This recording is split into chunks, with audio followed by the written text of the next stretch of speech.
Tune into this. Turn on the cam, I am the fizz. Turn on the switch, listen to Strick, yeah. Know if we swinging, there's never a miss. Don't follow a script, yeah. Topics change quick. Looking for facts, looking for tips. One's an enforcer, one's a reporter. Together we Cam and Strick, yeah. One's an enforcer, one's a reporter, yeah. You tuning in to Cam and Strick. Welcome into the Cam and Strick Podcast, episode number 325. Yank, Feel let's my go. first form, baby. Let's go. What's up? What's up? We told you we're back, you know. Damn right. Let's go. Mick Ultra. Make out. It's a fancy little pussy beer, actually. Oh, it's I a forgot pussy beer. to tell you, I am going to be very sluggish during this edition. I got margarita drunk last night. Oh, God. man. He had a half a margarita. And Half I a woke margarita. up very foggy today. I had a lot of margaritas last night. I drank a lot more than you did well, last I'm- night, no, and I'm no, here no, ready. no, no, I'm here no, ready no, to no. rock and roll. I'm just so you know, the roles are reversed. I'm for here this ready to rock and edition, roll. So you may have to like carry it for a little bit. Oh, I'll carry it. Because I am just feeling a little bit sluggish. I'm a little foggy. I mean, I can even hardly see you. Get on your game. Get on your game. Let's go. We told you we were back. We've been gone for 2 weeks. We got Marty Brodeur. That was a great interview. If you really listen, I forgot. Sometimes we forget when we do these interviews because we put them out and maybe like this one was a week and a half later. Mm-hmm. And I just listened to it over on YouTube, which you guys should check that mug out. And like he was goddamn good. Damn good. Very interesting guy.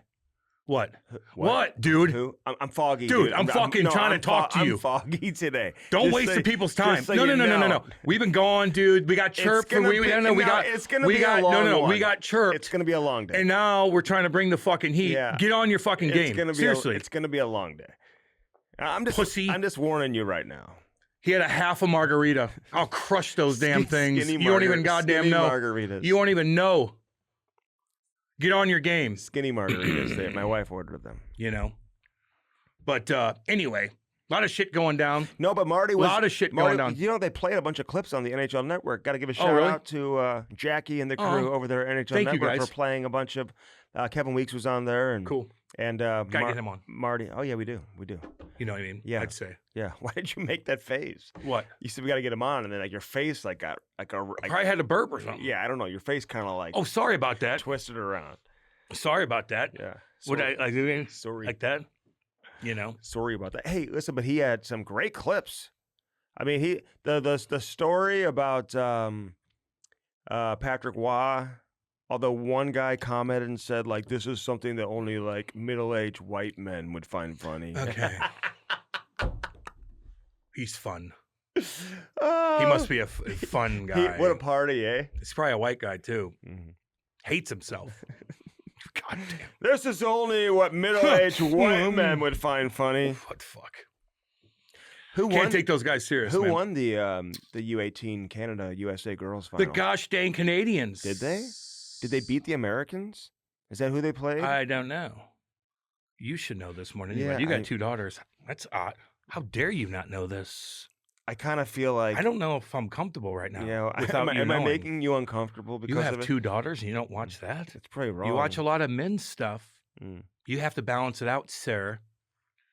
Yeah, I think they won. Play you like know. the girls, boys. Who said that? That was on Twitter. I forgot who said that. Who said that? I don't like remember. Play like the girls, Somebody boys, said that. and lose what? 28 nothing. Oh my God, is that what would happen? Yeah. I don't know all that. I mean, You're playing no, the game. No, I don't know. I all think that. they're the same. I think they're the same. Get out of here. 28 nothing. They lose. Now, were they blocking more shots than the men? Probably. Maybe. Were they? Did they use their game plan to a better effect than the Canadians? Were they more disciplined? Probably. more structured, More better, structured, better line changes. Better line changes. They probably didn't take stupid penalties. You know, they probably picked the best team for that situation. That's why they won. Mhm. You know what I mean? Very unselfish So- play. But they Their F1 was F1 was rocking. You know, hard on the forecheck. F2, take away the wall. F3, check out the middle. Canada check won out the middle. 3-0. Keep your speed. Against who? The U.S. 18 women's national team won the silver. They lost to Canada. This is going to affect the rest of the show, just so you know. You didn't even know what was going on. No, I was busy yesterday. Andy didn't even know what was going on.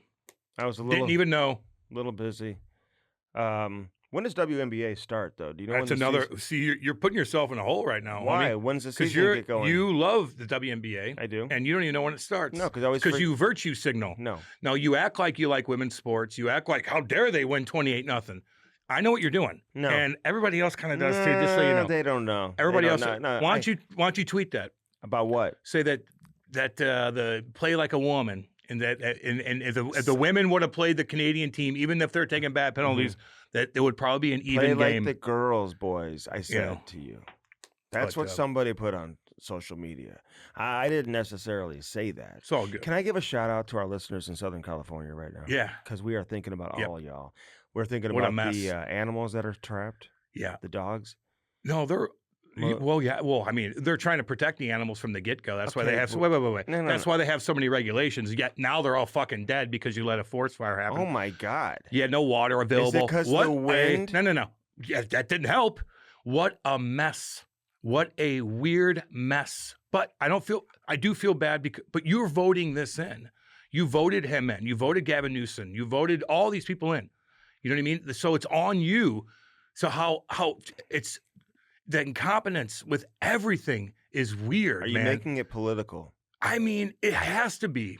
Why? Because Unfortunately, of the it has to be lack just of resources, the Yes, $17 because million they think of other plus things. budget cuts. Yeah, I mean, come on, go on and on That's and only on and 2% on and of the on, budget, you know. on and on and on. There's so many. It just from the ground up, they fucked up. They did. Do you know? I So- was reading about how Still going on, by the way. the LA Fire Department chief, she had been emailing and sending messages and telling the mayor of LA that, hey, if we have a crisis, forest fires, any type of natural disaster crisis, we don't have the person power to handle it right now because of the lack of Listen. firefighters and the budget cuts. Everything's okay. I'm a lesbian. What do you mean? That's just a mindset. Like it doesn't. Nothing else matters but what your gender, your race. It's just that is their full. It's If you ask any of these police chiefs, the first interview they have is, "What's the number one thing you're gonna do?" Well, diversity. Yeah, but No, how about your goddamn waterworks? How about equipment? How about training? She's and the blaming- other chief, the other girl that works was like, they're like, "Can you carry a man out?" And she said something to the effect of, "Well, if your man's in that situation, he's out of luck." Like, well, what the fuck is that? Who said that? Maddie, it's unbelievable. How can you watch this and be like, this is normal? You voted that in though. So you just got to prepare next time. It is a clusterfuck. They think of everything else but the people there. And it shows, and it all collectively came together. They could have brushed that, all this brush was fucking built up everywhere, but they didn't want to do it because they might kill some sort of ladybug or whatever it is. The climate and this obsession over gender trumps everything. And not to mention, Trump was talking about this years ago on podcasts. Everybody chirped him. No, he was 100% talked right. about it recently on Rogan too. And before that. And Okay. people were like, what are you doing? It's can so true. Let's backpedal here. So anyway, And my it's- bad. and It's all good. interesting- And he started it. It's interesting because a lot of celebrities are losing their homes, and a lot of them are Yeah. the ones that support a lot of these efforts and these causes. What? A lot of the Yeah, celebrities. okay. I know. support- Everybody's losing. It's No, terrible. a lot of the celebrities do support some of the direction No doubt. that the Besides state, James Woods. that the state and the fire department Of and course. have gone in. Now, let me- Because it let- doesn't let me affect them until it backpedal. does. It doesn't affect them until it does. But it affects everybody else. But when you're really wealthy, nothing bothers you like that. Like you can get over that and you can virtue signal. But in reality, the people underneath you, man, that's who it affects more than anybody. Mhm. Try to make normal salary in California and live a normal life. Jesus Christ. Well, a lot of cities like that. You know, it's unbelievable. It's way out Yeah, of but proportion. New York City, I was reading about New that York the other sucks day. too. Yeah. 100%. No doubt. Seattle. You know, that's why I like living in St. Louis, man. And St. Louis has god awful problems. And we chirp that all the time because we're realists on here. The gun problem is crazy. But I like living in the Midwest. No, the cost of living. You know, I do Okay, in a lot of can ways. we backpedal? 'Cause My you just, bad, dude. Go ahead. Okay, because you just said something that What? caught my attention and I hadn't seen that. So they asked the chief, because I will say real quick, the chief of the LA Fire Department, she's blaming the mayor, No, saying, they're saying the eating each other alive, mayor yeah. has taken these resources away from their ability to combat these these crazy fires. So are you saying that? So are you blaming the chief of the fire department and the mayor? I would say there's a blame to go all around, but the number one guy is Gavin Newsom. He's a blame more than He's the anybody. governor. He's a governor. He looks like a villain on a Marvel movie, you know, handsome. He's the one during COVID where he locked everybody down and so bad. And he's the one going to that nice ass restaurant they keep open. His kids go to a private school where they didn't have to do that. They were traveling, like, get out of going here. to Mexico. Get on with yourself. And then he's the one that wants to shut down some of these waterways because of a specific fish that no one gives two fucks about. So you're just so crazy on climate and all this other stuff. But what's reality? And it's showing now. And it's unfortunate, man. Okay. Check out Adam Carolla, too, by the way. Adam Carolla back in the day. Sorry, I didn't mean to cut you off there. Because somebody did chirp me. Someone's going to chirp you on, they're going to comment about that. I'm just going, and I'll let you go. Somebody's going to comment about that. I have energy right now. Let me get it out. Go ahead and comment. Check out goddamn Adam Carolla, who's hilarious, by the way. Great. He interviews Gavin Newsom back in the day. It's so funny. Check that out. It's a 1.5-minute clip. Just check it out. But Adam Carolla says back in the day, this is 20 years ago, that he tried to apply for a job to be a firefighter in L.A., and they said, no, you have to wait 7 years because you're not black, a woman, or Hispanic. And 7 years later, he goes back to try to renew and put his name in again. And he looked at some girl right next to him who's probably half his size. And he's like, when did you sign up? She's like, yesterday. So there you go right there. That kind of stuff. Like you're minimizing all this talent. And it shows in all these different companies that are now backpedaling the way. Is he still alive? Adam Carolla? Yeah, dude, he's on the scene down there. Well, he reminds me of Norm and everything. I agree with that. You know, they have similar, they're hilarious. Similar type of comedy. Norm was his own. Similar delivery, maybe. Adam Carolla's more into politics now, and I really like it. I like what he says, man. Okay. He's gone into politics. All right, let me ask you. He's just a smart guy. Who asked the chief of the LA Fire Department, can you carry out a man? It was one of their captains. It's on YouTube everywhere. Maddie, you saw that too, eh? Yeah. She's like, just you gotta watch it. What was her answer? She said that it's tough shit if you're a man and you're caught in these situations. Really? In the end. Yeah. Like if you're trapped inside a building? So if I can't carry you, you should have been in that situation anyway. What? Oh, really? And I don't want to chirp firemen because I got to give a shout out. We love the firemen. Even the Canadians are coming down and they're bringing their planes and all these people that fly these helicopters and these badass planes that are coming down like, and then trying to place this this fire resistant liquid in these certain little areas. It's unbelievable. These are gigantic planes that are coming down, filling up, going back up. It's fantastic. We love all you guys, man. We know a bunch of shit kickers are coming down from Canada. They're helping out. I got to give them a shout out. Yeah. It's a fucking mess, but it could have been prevented. I've got friends who are volunteer firemen. Yeah, so do I. Who go out to fight forest fires and have gone out to California several years in the past. And Jay Rosehill, we just talked to him, man. He does that, dude. Stevie Boy McIntyre, you know, he's going to run into a fire and help save lives. Yeah. You better find, I mean, you're going to need help there, man. Yeah. And not to mention, like, Elon's got his trucks going through. They got Start. Like, they're all coming together. I've got friends who are paramedics from, like, you know, in the helicopters and stuff like that. Hardcore, baby. And they're going down helping rescuing people. Yep. They're spraying hoses out of helicopters and stuff like that. Did you see that video of the first, allegedly, the first fire that started happening was in this little area? They grabbed that guy. They're like, well, no, that's another one. Oh, by the way, the looting now. Okay. Oh, they're all looting. They're all, they're all masked up. 39 arrests, I think, so far. They're acting like firemen too, going into houses and breaking in. That one reporter who had the clothespins on his fire coat, so it looked tight. Little and he looked all jacked. You wouldn't have saved anybody's life. Is it Muir? He was the. Yeah, he's one of the moderators with the debate. Yeah, Nerd boy. Anyway. Did you see that video of those guys where the first initial fire started? These guys it's right next to a trail, which is odd too. It's right next to a trail. And they're like up there like, me. And these guys start running down like, there's the fire right there. And they videoed it. And so they see these kids. Now, they could be blamed. They could not be blamed. But that fire started right there. And those kids were right there. Like what happened? It was right off a trail. All these other fires are starting in weird, odd ways where somebody's getting arrested here and there. But people also say, and this is a big deal. This is huge, man. This is bigger deal. All this money.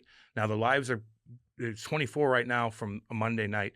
Those are probably going to boost 24 deaths. So there's probably going to be more than that. But did you see like people saying like all this stuff is burning down? These houses like, pew, pew, pew, pew. These cars are melting. but the grass is still green as hell. The trees right next to the houses are still intact. Yeah, I've seen some. And everybody's like, well, what the fuck is that? Mhm. And I'm like, damn, there are certain trees that don't catch on fire. Mm-hmm.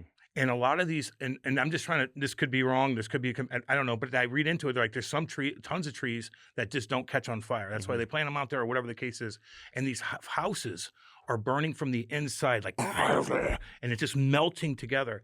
Because you see these videos, it's all embers like flying in the air. So the fire could be way over there. And your house is like, why is my house on fire? The fire's way over there. All these embers go into the air and they start stacking on your roof, your warm, dried out roof and all your deck and all this stuff. And then all these houses are getting caught on fire that way. So anyway, sorry for the rant. I love all you guys, man. It is what it is. We're just shooting the shit. Yeah. We're just trying to bring the heat, baby, because Andy had a half a margarita last night. He's struggling. Pray for him.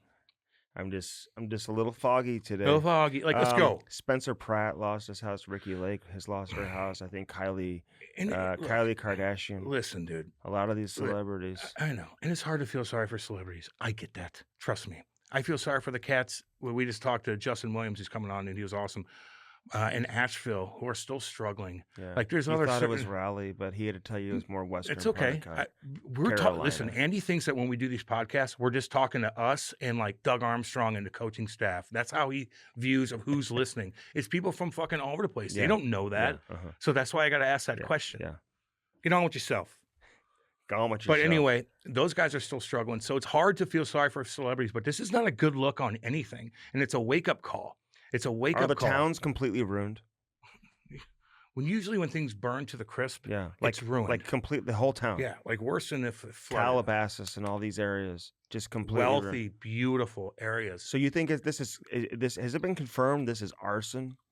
I don't know, man. Some people are saying the winds. Yeah, the winds are 100. Listen, the winds are by 60 miles an hour. That happens in California. It gets windy as fuck.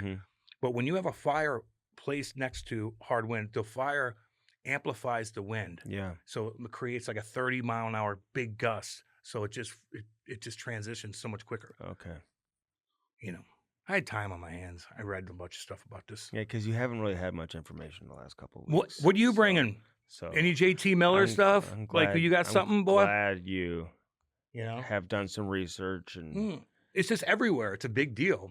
You know, we're gonna go to California, and I think I'm on that trip with the Blues Radio that we're going to LA, and we stay in LA for 5 days because we play LA twice and we play Anaheim in between. So we just travel up there and come back. We're gonna take all our wives. I wonder if that whole area is burned down.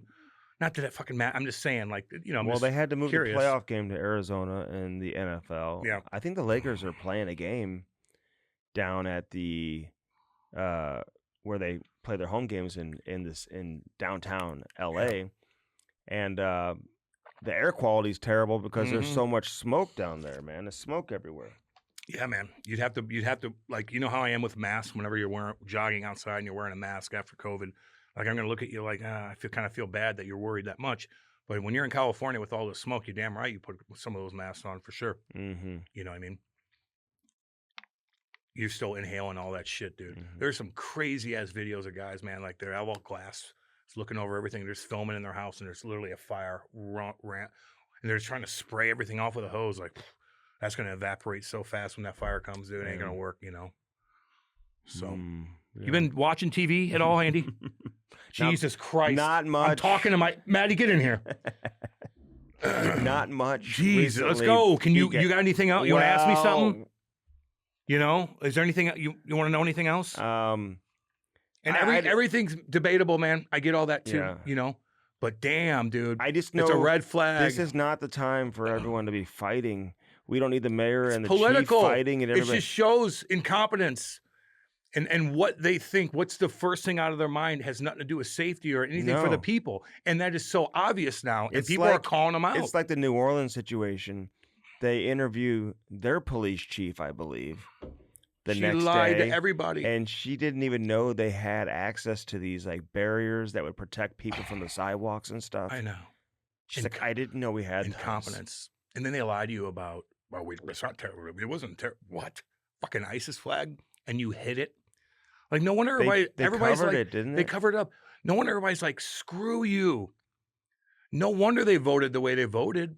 Why It's would they? obvious. Why would they cover that up? To not spread hatred for these groups, man. It's really weird. Do you think they don't want to spread hate, or do you think they don't want to?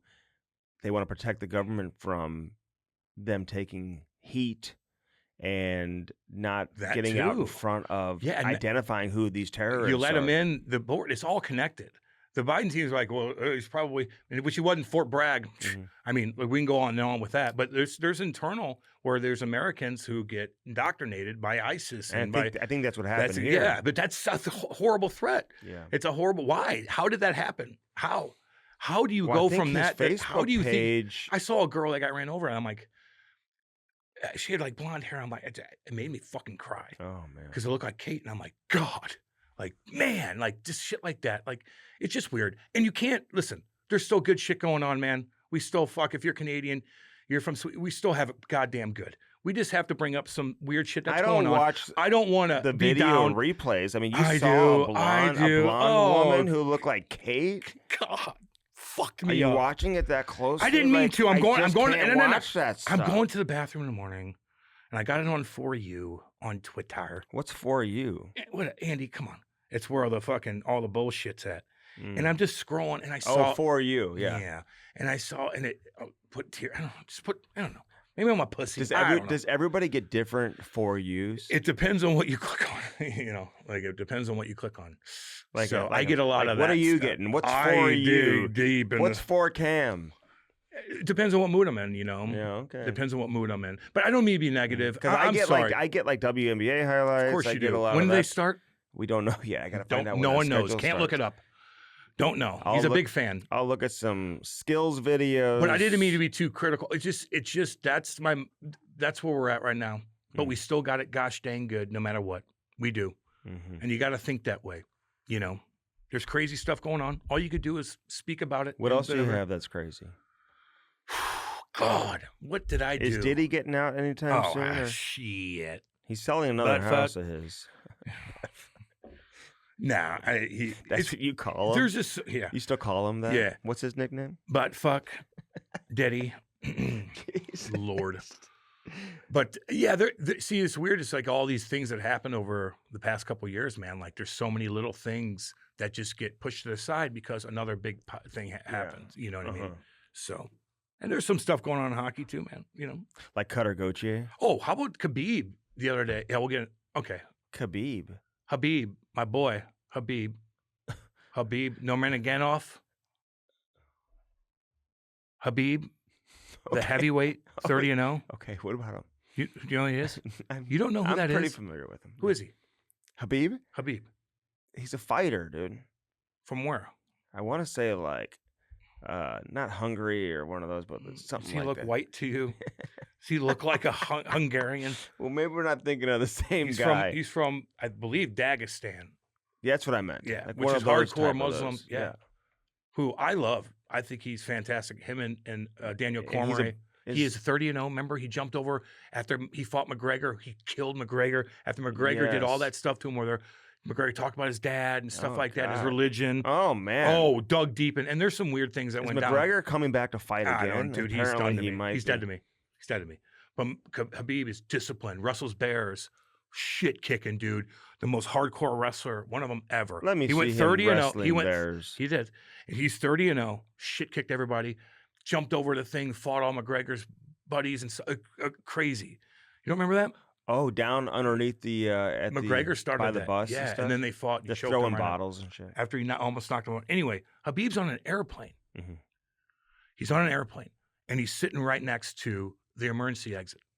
Now, he has that Dagestanian accent, and he's very low key. And he doesn't speak. When you're tired, you don't want to speak English well.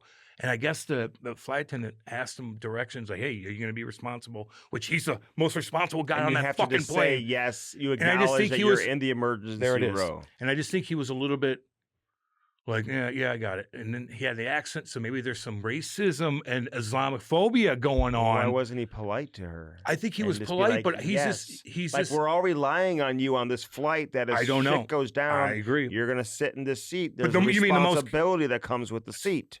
No doubt about that. No So, doubt. I mean, But he is the most competent. And I don't know. I didn't see the first part of it. Was he that rude? so what Why- happened? They kicked him off. The champion. He should be flying private anyway. No shit. But he's probably really conservative with his money. I think stuff's going down with his training facility with some Did they terrorist arrest guys him? coming. Did they have to like pull him off I the think plane? so. Yeah, I know. Like- Really embarrassing. Yeah, You know, I like him. let me man. tell you something right now, all y'all, because I've never been on one of these flights. If I'm ever on a flight Oh, here we go. and we have to wait 90 minutes because some Oh, Andy.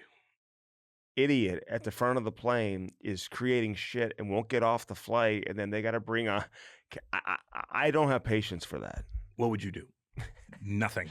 I would lose my goddamn mind. I think about it all the fucking What would time. you do? And you got to sit there. You got to wait. I would Everyone- notice. No. Everyone has to get off the plane. No, I would notice the problem off the bat. I told you. That's what I'd They do. make you get off the plane. I would look at everybody in the aisle and look for my boys. Skip him. Yeah, I do all that. I'll skip Andy. Find the shit kicker. Find the guy with the camouflage hat. Find Okay. this. Find All the cool right. cat. Find that football player. Oh yeah, they're there. I find. And it then I'll too. look at him like, you got to take care of this. And once that guy started heating up, be like, okay. And I look at everybody like, hey, I'm going to take care of this. You're like, we're not getting off the plane. We're not getting off. I'm We're gonna take getting care- him off the plane. Yes, we're going to take care of this. Who's with me? You get it. Let's go. Mhm. And I'll take care of business. God dang right. Man. Although it could be a situation. box cutter. Could be like Houston. He could stab me with Houston something. Steakhouse, whatever, like Biz had. You may have no one helping you. And I'll take care of it on a plane. You Was he wouldn't- got you wouldn't- 15 you swinging wouldn't be dicks able with to him? handle this guy. Oh, man. You wouldn't be You able to ever handle- see the guys that they're handling? Now, there's some big boys. There's some big boys. You see some of these videos of some monster Mhm. at Walmart. Monster. And he's ruckus. And everybody's like, what the fuck? Yeah, I know. It's tough. Although I did see The one where taser doesn't even work. taser don't. Yeah. But the women who are like fighting with the flight attendant and like they're there with like their grandson. I'm like, are you really like? Yeah. Are you really There's gonna get some- arrested on the plane when you're with your grandchild? The plane who's like rides, 6 years old. plane rides get the worst out of people. They do. You know, whether you're a flight pig, meaning you bring like A what? is it called a plane pig? Okay. Just a pig, meaning you're bringing on like, you know, oysters on the plane or, you know, barbecue and you're just eating it, your flight Oh, pig, and you're God. just like stinking up everything, like eat before, then you go take a dump when everybody knows you're in there shitting, you Hoosier. That's what that is. I couldn't eat on like a big plane like that. Even people who eat like Doritos and shit, dude. That's fine. You're eating I'm chips, just saying okay. it smells up the whole I plane. don't like dude. even when I'm flying with the guys, man. Like I don't like eating. That's different though. I just- if everybody's eating so and it's like nice a and smaller proper. plane and it's I'm not more of a next to anybody. private situation. Dude, we have a seat that's a lounger. Yeah. No one's around you, Yeah, it's and a I'm still different- kind of like. different situation. But you're next to like you're in the middle and you're just pigging out, like someone you don't even know the person next to pigging you. out, or you're talking on the phone loud. Eating a big Subway sandwich. It gets the just worst out of smells. people, or it brings out what people truly are. Mhm. Which is. Sometimes they're dickheads, you know. I haven't had But too bad. Cam, I've never been on a flight where it had like any type of major event take place. But if we have to sit there and not take off, and then they want to ask everyone to get off because one jackass I won't don't get play out of that the seat. game. Don't play it. Man, I would. God, You know what I would think about You know that. what I would do? Nothing. And he would tweet something out. He'd tweet it out. He'd film me take care of business and then act like he was part of it. Like, I don't know this guy. Meanwhile, I'm fucking taking care of business. Who used to? That was Chaser. Who used to always tweet about Air Canada or something. Oh, yeah. I love it. like. So I funny. will say this. No, about- Ryan Whitney did too. He was pissed. Oh, at dude, Air Toronto Airport. Canada. Yeah. I will say because I was at, I got delayed and whatever, and dude, it is It's pain. the in the ass. I hesitate to say this because when the lady finally answers, she's super nice and was very helpful. Yeah. But getting a hold of somebody for Air Canada is the most difficult thing That sucks, man. ever. And my wife got so we went to the Leafs game, but they said they were going to call me back from Air Canada. So I said to her, I gotta leave my earpods in because that's the only way I know if my phone's ringing. And I had to answer the call if they call me back because I had to switch my flight. We didn't know how we were getting home. My flight got canceled. Yeah. Just got an email. They're like, your flight's canceled. I'm like, okay, now what? Cool. And now you can't even get a hold of anybody. You're hitting like 5 different buttons, and like it's just they're asking you so many questions, like a recorded message. You can't get to an operator. So it's like if you want a call back, leave your phone number. So I asked for a call back. I left my AirPods in the entire. No one called me back, dude, for like 5 hours. So I called back again, left the number again, and then they called back like 90 minutes later after that. They are just And it was like they're the most incompetent airline I've ever dealt with. Ever. people say Delta. People say, I mean, they're all bad. They're all getting bad. Southwest is like Watch the CEO of Boeing on the stand talk about just the incompetence that they show and how they cutting budgets. I mean, they're using just like dish soap for sealing and stuff. who is the CEO of Boeing admitted to all this? Like they got in trouble for it. He's dish soap for what? just like you're supposed to use this kind of caulk for the emergency exit. Okay, little things where the caulk costs more money, so they use dish soap instead to have the sealant or whatever shit like that. Oh, they're calling Josh Hawley's calling all these guys out. He cut budgets and he had like a 45% rate. Like it's just they're scam. It's they have to tear all these companies apart and call them all out so we don't get screwed over. Our insurance is going to blow up too with these wildfires and people in Florida. I mean, it's just we're all connected, So Well, apparently a lot of these insurance companies canceled people's insurance within the last couple of months. I know. How do you just cancel someone's insurance? I don't know. That's why it's shady. And then Everything's shady. And then all this shit went down with Luigi and everything. And What? Luigi. Oh, Luigi. Yeah. United What's Healthcare. going? That's another thing. What happened The to him? Cybertruck guy, from Fort Bragg too. Like, are they all connected? Like, Do we know how Luigi's doing? No. I don't know. When does the trial start? Once that happens, it's gonna. Do you know the guy that He could just be a psycho. the guy who's responsible for the deaths of Johnny and Matthew Gaudreau turned down the plea agreement? Yeah, I saw that. Yep. The plea deal was for like 35 years. Now he could face 70 years. He's done. Anyway, even 35, you'll probably get out at 22. So what do you think? Like, is it worth it to go ahead and... You're in jail for the rest of your life. I would just say you killed those kids. Like, it's not like a home intruder. Maybe he ran out and like you shoot him on your front yard or you killed those kids. You know what I mean? Yeah. It wasn't like it was some type of right accident where you just didn't see them. You literally were acting crazy and drove reckless around another car, which put your car over the line, probably onto the shoulder. Just go do your time. And then you admitted to drinking and everything. Yeah, and I would just go do my. Remember his first hearing? He was like, "What? I can't get out tomorrow. Yeah, I got to be in here till Thursday." A lot of people have a wake up call with all that stuff. So I'd say like he's just going to be in. Yeah. If I'm him, I would just do my 30, probably get out in 22. I don't know. Hopefully you don't get jammed up. I got to give a shout out to the Dubuque Fighting Saints, though. Excuse me, I've had margaritas last night. You are a lightweight. I texted you last night. I was sleeping at 8:00. So my dad had his birthday yesterday. Oh, yeah! Happy birthday, Denny. He's doing good. Pulled his growing. Oh my God, soft tissue. Jesus, Murphy. Soft tissue. How'd you do that? How'd you do that? Oh, I wanted to work out in the basement. I want to get big. No. Stop doing that shit. That's why you pulled your goddamn growing. You don't have to walk bare every single day, all through these. No. Simplify. That's all. God. So he pulled a groin. Did he come over for dinner? And we went to his house. What'd you make? Oh, we took him Joe Bacardi's. Oh, you did? Yeah. And how was that? Lovely. Okay. Okay, so people right can I there, tell baby. my story now? Sure, my bad. I want to give a shout out to the Dubuque Fighting Saints from the USHL, how they retired Johnny Gaudreau's number. That's cool. I was surprised it wasn't retired already, to be honest with you. Like the Erie Otters retired Connor McDavid's number as well. 3 players have had their jersey retired for the Erie Otters. One of those is Brad Boyes, by the way. It's my boy right there. And now Connor McDavid joins the other 2. Love Boise. Give him a shout out. Boise, what's up, baby? And the Dubuque Fighting Saints, of course, Johnny Gaudreau played there. They won a championship. You know who his coach was? Who? Jim Montgomery. Gosh dang. Remember when Monty came on, we talked about Johnny Gaudreau? That was a long time ago. It wasn't that long ago. Yeah, it was. 2 years, maybe. Okay. And then we did a late shift, me and Monty. We talked about it again. Well, that's why you knew, because you didn't remember the first time. No, I did. I should have. Yeah. See, you rehash things with some of these cats. John Stevens was the one who called Monty, I believe, and said, "Hey, listen, I've got this kid here who is like the best in the country from the tops of the circles down," or something like that. Really? Yeah.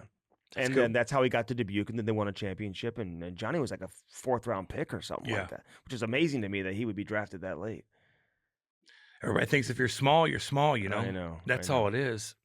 I mean, how many people have you had on there, like, they thought I was small, and all of a sudden they dominate. Right. Not even drafted. Not drafted. Marty okay. St. Louis. Yeah, like, okay. Doug Gilmore, Doug too. Gilmore. He was drafted, I think, but, like, late. You know, no one believed in him. Back when they had, like, 25 rounds.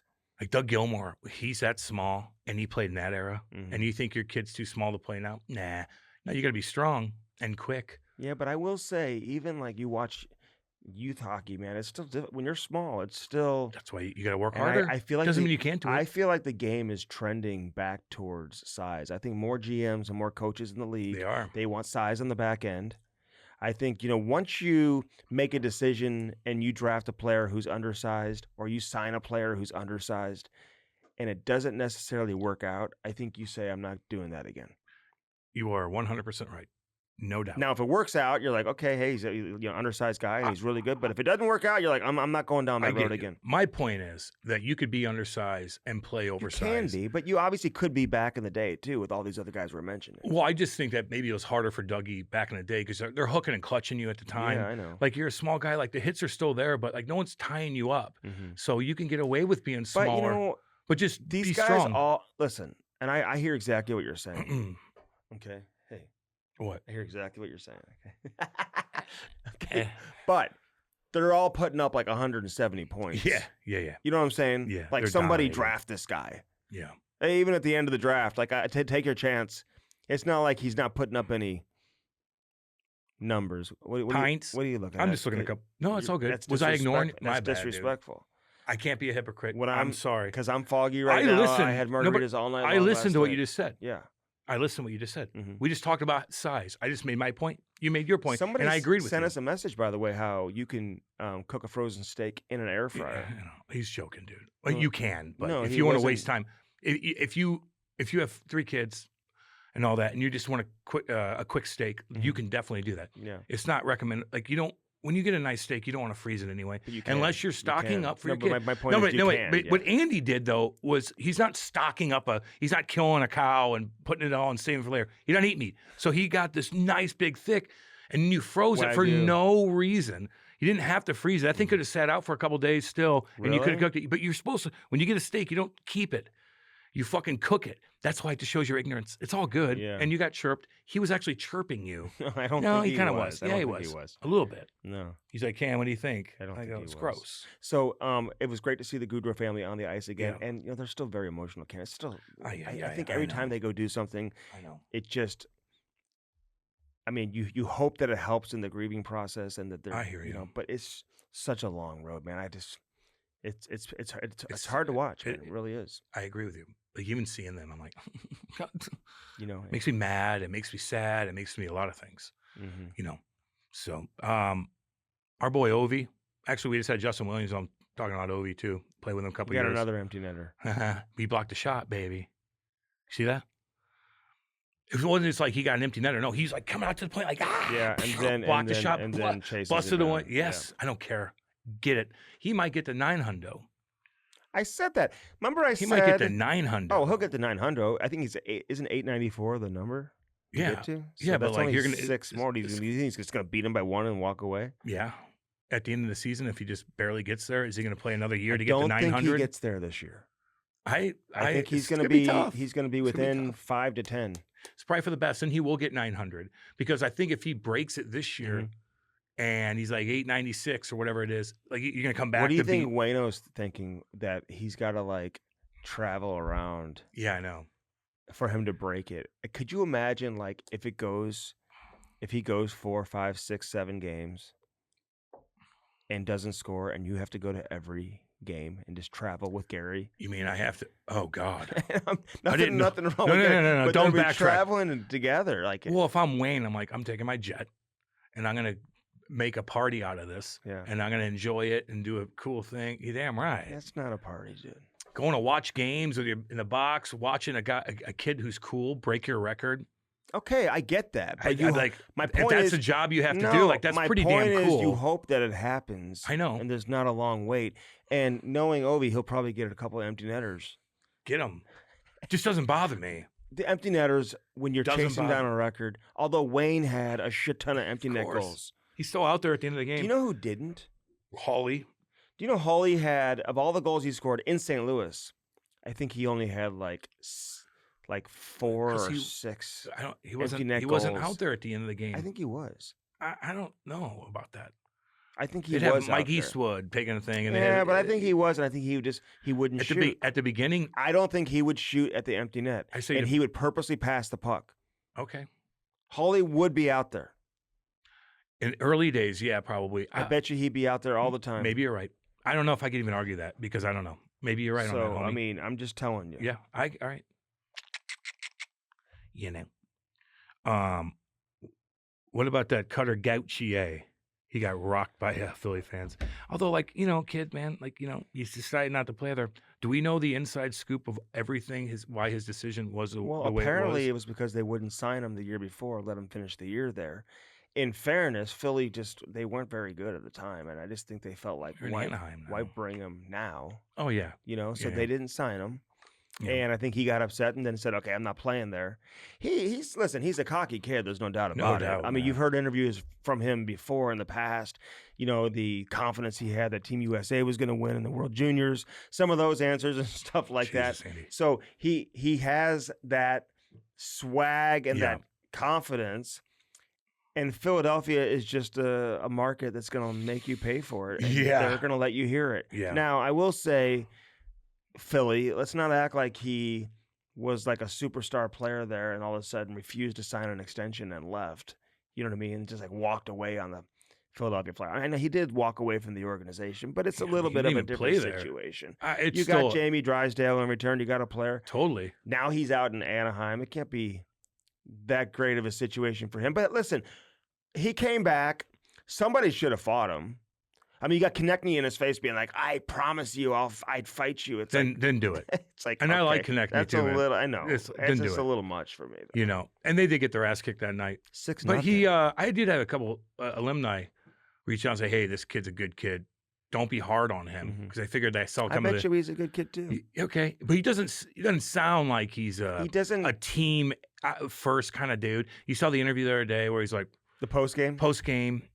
He said he had to do what's best for him. I have no problem with that.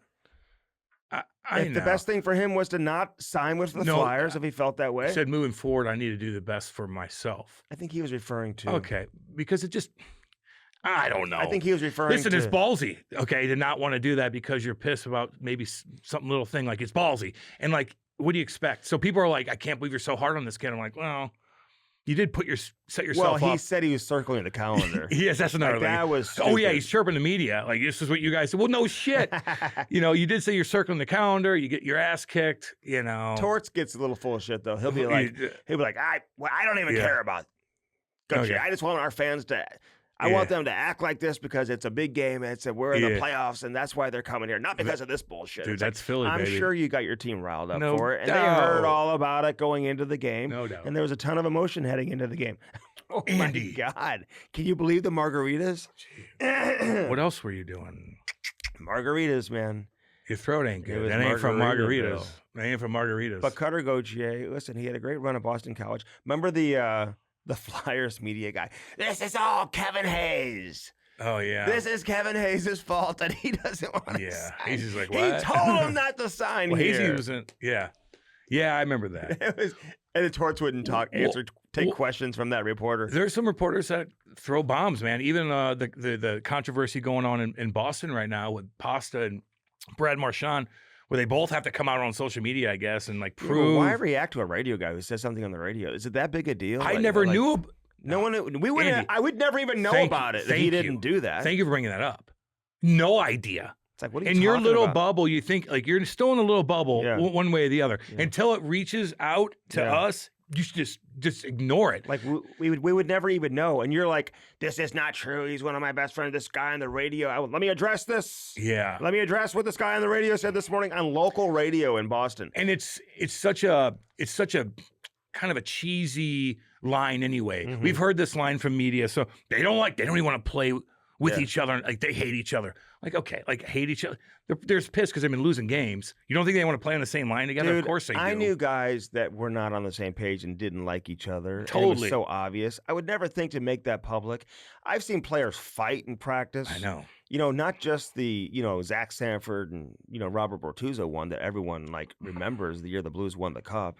That's why I sometimes didn't like that one. it gave him, Yeah, it gave him an extra punch.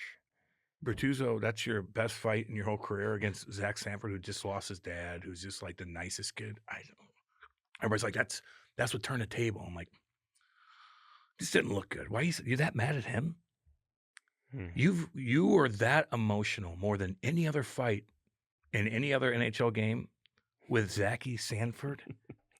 I know, but I What'd he do to remember you? I remember David Backus going after Tarasenko in a practice, Of course. and everyone had to break it up. And Backus is yelling at Tarasenko, "Do it in a game! Oh yeah. Do it in a game!" I fought guys in practice. You know. Who'd you fight? Brett Coutier in 2004. Where was this? In 2004 in Albany.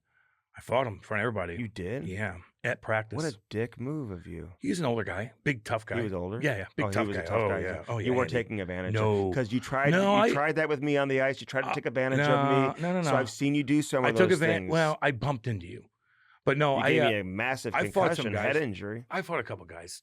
Sometimes you get pissed, man. That's probably ever You since you elbowed me in the head. That's probably why, when I You're drinking too have much. margarita night, where it affects me that. Get out of here. I'm not the only one that So who'd you messed fight? I told you, Brett Okay, Coutier. so tell me about the fight. It was all right. Is there a story that comes with Hey, it? just- Because he kept fucking chirping. Kept chirping. There's a couple guys that even when I was young, man, because I was a little loud.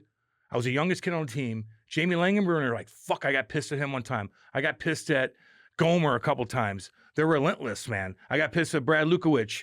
They're relentless sometimes because, I'm trying to be funny and whatnot, and all of a sudden they fucking bash you, man, in front of everybody or in front of a big crowd, and you're like, fuck you. Mhm. Then you turn into now you turn into fuck you mode. What'd you say to me? And then you look like a dick doing that. Then they call you 24-hour tough guy, and you're like, oh God. Who did? Oh gee. I mean, 24-hour tough guy. this is early in my career. Mhm. I'm still figuring stuff out. But they would bash you, Andy. You would be like, help! Get me out of here. Well, with my elbow injury right now, They'll get you. my tennis elbow is getting worse. and Jason worse. It Weimer won't did get that. any better. Jason Weimer one time, man. I remember we were at a party at the end of the year, and I was Off the ice? he's like, you're fucking cocky. He goes, your fights aren't even that good. You just fucking ended it, and you're fucking cocky. And I'm fucking sick of it. Just wanted you to know. I'm like, Oh God, my God. that rocked me. I go, who's my line mate?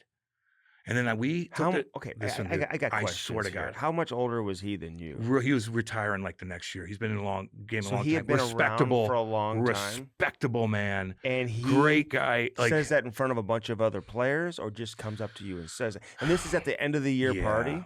Are you Yeah. acting kind of wild I think so. at the party? I think I was acting too cocky. And And, this I was is- roommates with him, and I remember talking to my You buddies. were roommates I remember with him? taking an Ambien one time, and I'm like, the fucking king's coming home. Like Travis or something. He's looking at me like, you fucking weirdo. Yeah. I was really young. This is my King's- first. Oh, you said it on the phone? This is my buddy. Because and we're he's listening next to you? Yeah. And you're going back to St. Louis, and you said the king is something like coming that. home. There's something. Dude, you can't do that. No doubt. And I just think I had he said that to me, man, at the end of the year, and I was devastated. Did you ever play with him again? No, I think he retired. We took a cab the next day together to the airport or whenever, maybe 2 days later, and he apologized. And I was like, dude, I don't apologize. That's He on. apologized. He's like, I didn't mean to fucking say that to you. And I go, I needed that, dude. Okay, so he's from Yeah. Kimberly, British Columbia. Respectable, man. Played over This 700 wasn't some games. fucking. This is a I respectable remember guy. Jason Weimer played for Yeah. Calgary for a long Yep. time. Yep. Yeah. You know, and so that rocked me, dude. yeah, over 1,400 minutes in penalties. I know. So I what know. did you say to him when he told you that? I was. Because I think We I were had having to so tell much. you some of I was these having so things much fun. before. There's girls everywhere. I'm 21 years old. I'm like, this is fucking. I'm going home. Your Can't wait to fights aren't even I that got money. good. My buddies are all waiting for me to get home. I can't wait to see everybody and just take the town or whatever it is. And he told me that, and it fucking rocked me. Okay, for the record, he played Rocked me. 16 games for the Devils. I know. So he just got there. He was traded there, played Yeah, 16 was it- games. At the end of the year, He had 1 goal. He had 38 We penalty played on the minutes same in line 16 together. games. him and Rasmussen. He had that impression of you after 16 games. Yep. And he never played again. I ruined him. He retired. Oh, Jason, hated talk to him, please. dude, let's get him on. I He's might gotta have explain to he's- now. No, but I look at it like I'm not blaming him. I was probably just a little too much. Jason, reach out to me. You got to, man. Reach I love out you, to buddy. me. It's my fault. Somebody get this to Jason Rumor. I wish you know because I never really got to. Like, I have so much respect for you. Like, I looked up to you. I just Jason was Weimer. I was in my own weird world, man. My bad. Somebody get this. I've learned from all Somebody get this to Jason Weimer. Send it to him. Just reach out to me. We got to have you come on and talk about this. this. Rattled me. I'm rattled. But I'm wondering why. I need to know what you did. Well, ask him. Because It wasn't anything like crazy. Wasn't anything like you. Like I No, I think you I, just, like, a did little, something little weird much- to his why, wife or why something. why are they putting him with you? Well, he was a fourth line guy at the time. Yeah, 16 games? We had a great. You didn't have another roommate before he got there? We probably bounced around. You know. You didn't keep the same roommate all year? No, well, sometimes, and then it bounced around. Me and Eric Bolton were roommates until Lou had to break that up. Do you think, or did you get to choose your roommate most of the time, or they just No, never, right? no. Maybe with the Blues, if I went to Crusoe and said, "Hey, if you want to complain about something," Yeah. I just sucked it up. You know, Jason Weimer, man. I know. Hey, good for you. I know. Way to try to set You him know, straight, I gotta though. t- I just feel I like know. maybe you My needed- night was ruined after that. I know. Did you kind of tear up a little? Oh bit? fuck! Did you? It rocked me. A little emotional. I remember like whatever the stories, but like sometimes you get put. You need to be small. They need to, and I've done this with kids too. Like, don't get me wrong, not kids, but guys too. Who'd you do it to? Fuck. So there's some cats that I had to sit the fuck down. Not just players, but like my buddies to this. Oh yeah, and they did to me. So anyway, Jamie Langenberg did the same thing. I'm in the back of the plane, hanging out with all the older guys because Yeah. I forced myself back there. Yeah. Okay, I'm a young kid. Zach and all those Parisi are up there with where they should be, but I'm with the even Lou saw that and was kind of like, but I just kind of just wanted to do it. We're at Hockey Hall of Fame in Toronto, and we're allowed to go in there and take stuff home. The PA stuff. And so I just loaded up. I heard that. I Man. mean, that's what you're so cheap, even back then, dude. No, That's what you would do. No, I just want to take it to my buddies Okay. and be Santa Claus. And your dad? To show off. Yeah, God, yeah. Like just be Was Santa your dad Claus. wearing NHLPA Oh gear? my God. My dad had the Hugo Boss NHLPA stuff through Eureka in the mid 2000s. He didn't even know what kind of shirt that was, how badass it was. So Jamie I just was cocky, man. He said something to me on the plane. I think you still have a duffel bag that you had from. No, that's that a you new one took. they gave us. Oh.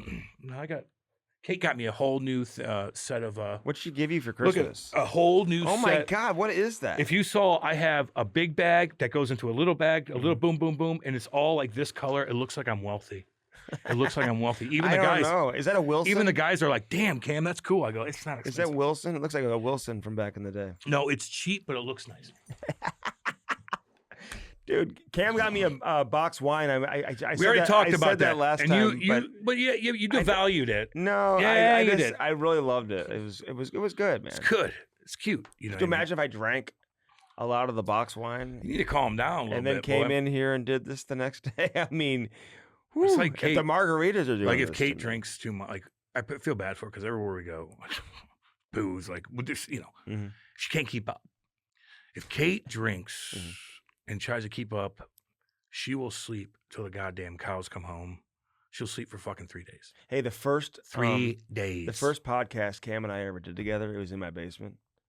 And he was going through my whole house and just my old house actually. And we were in the basement. And I think I had a beer maybe during the recording, and you said, "Don't try to keep up with me. Because you're acting, I could tell you're sipping that beer Don't like try it was. to keep up with me." Andy was sipping that beer like it was goddamn nails going down his throat. And I'm like looking at him like, you don't need to do that. Be normal. Don't try Don't- to keep up with me. No, can't do that. I do want to give a shout out to Dean Evison and the Columbus Blue Jackets because I like what I see from them. They're damn They good, are in a dude. wild card position. I'm sorry. And I'm going to throw this out there right now. This is no fluke that they're there. They No. are good. they are together as a team. This Zach Werenski is playing on top of his game, good. man. He's having a career game. Like, you watch him play, he's below the goal line on the offensive end, and then the defensive end, he's like up at the blue line. Like he's like playing forward. He's all over the place. He has the puck the whole game. Yep. Their power play is top 10 in the league, Cam. That's coaching too, right? And great execution. That Fantilli obviously is scoring. I mean, they've got these Russians that are just massive and big, and they make plays. They're damn good. Kent Johnson's a little water bug out there, the way that he's skating. Olivier scoring goals and fighting guys. Tough, and he's scoring goals. Yeah, dude, he's going to sign a pretty nice So, contract. like, and Dean Evison has them playing hard, man. Dude, I saw those guys live, and when the Blues were supposed to be, their Blues just came off the Winter Classic, so I guess they're a little. Man, they fly around. Yeah, they 100 miles an hour. That was a different type shorthanded of game goal. Than the other day. They could open up where the if they Blues want. couldn't score against them. You know what I mean? Yeah. Because they scored a bunch of goals on the road. The game at home they couldn't score.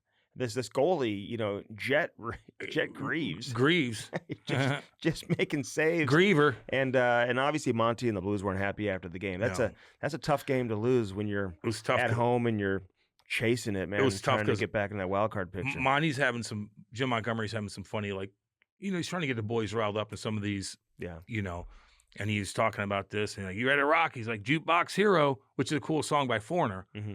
And so the Blues did a really good job of right when because that kind of blew up a little bit because Monty's just when they came on the ice. Yeah, Monty's really pumped. Like, hey, we're going to be ready to rock just like we were last night because he said the same thing the night before, which they were ready to go. We're going to be ready to rock, Blues fans. We need you ready to rock. Yeah. So he's just trying to get everything, whatever.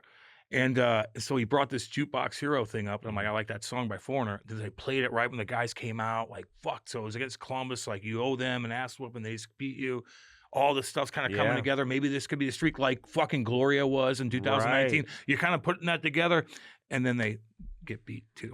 Then they get beat. And it just was a boring Monty game. Comes out right away. Doesn't even take a question at the post game and just starts saying we had no urgency and this and that. Wasn't happy. They're on the ice practicing right now, so we'll see. So they play Calgary back-to-back games.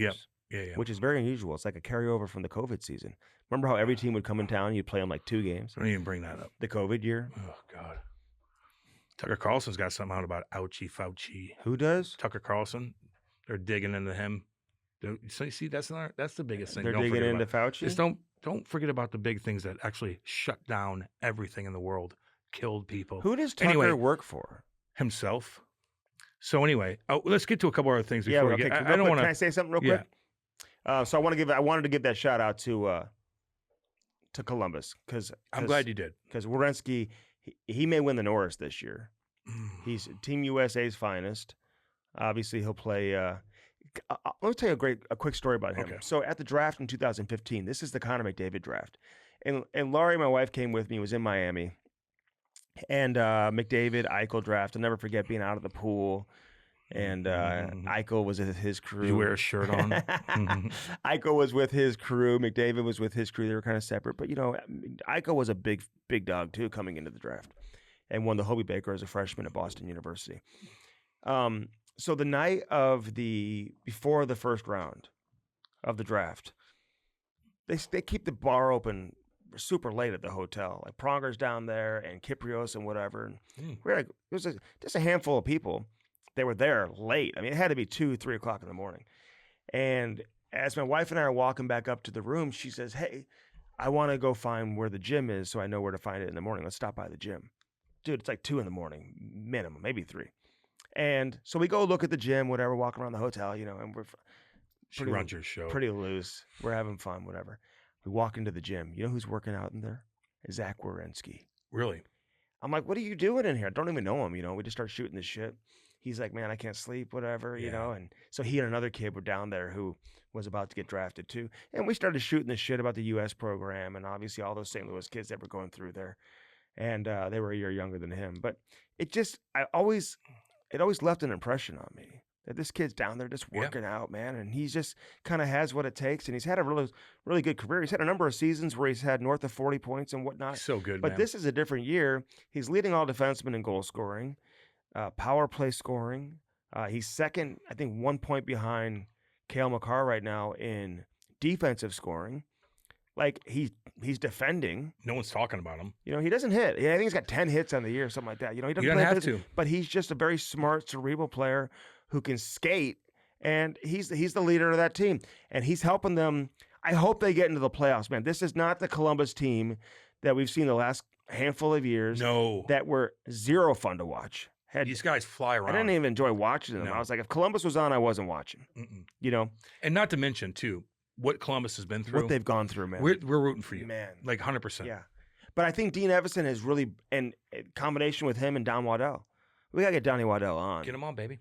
And what they've brought to that franchise right now is the belief, I think, to say, hey, we are a good team. Dude, they we look good. can win. They look good. It You know wasn't what I mean? fluky. They lost Monahan, who's out. It's going to be a Yeah. significant And loss. he was having a great year. Very popular player inside Yeah. that dressing room. Great year. But you know, Fantilli and these guys, man, they're just flying around and they're making plays. They're Those fun. Russians, They're yeah. fun to watch, dude. They are. I agree 100%. You brought up the point. But real quick, Anaheim, watching them live, different story. What? Like, what are they? Whoa. And they just beat Carolina last night. I don't know how the hell they did that on Eric Stahl Listen, night. anytime you watch, we haven't seen Anaheim play that much, and once you do, and they're that bad, you're like, damn. So you kind of have that set in Yes. your brain. So they could have had a better. Obviously, they probably did have a better game Yeah.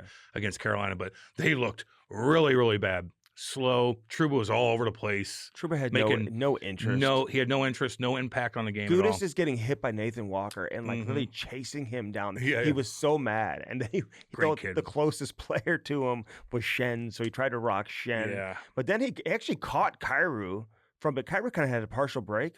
Kyrou's one of the fastest players in the league, you know, with his quick first 2-3 steps. Faster than McDavid, apparently. And I mean, he really can explode. And Gudis caught him. I mean, he didn't really catch him, but he caught him enough to distract him and prevent him from getting a better opportunity on the power play. But I'm watching Anaheim, Cam, during the morning skate, and I'm seeing like Mason McTavish and these guys. Like, what are they doing during their morning skate? Like, well, you know how like once the practice is over and guys start working on stuff, they're taking 1-Ts or they're working on face-offs or whatever, and you can tell which guys just want to get off the ice, but they just don't know when they can. And I'm not singling out him. I'm just saying. There's just a real disconnect, I think, between the head coach there and the players, maybe even the general manager and the players. I mean, I thought it was cool what they did for Cam Fowler and all that. And, you know, they brought the silver stick. They had to pay for the silver stick, I'm pretty sure, because they probably ordered it long before he actually got traded, considering how close he was getting to 1,000 games. But they brought him over to the hotel and they gave him, you know, gave Fowler a nice Rolex watch and his wife a bracelet and everything. And they took part in the pregame ceremony, which we don't ever really see that. Yeah. You know, normally if you're at 991, you're not getting traded. You know, you typically get to 1,000 games with that team. But to have Anaheim part of the pregame ceremony. That's cool. Fowler's parents were great. Everything, man.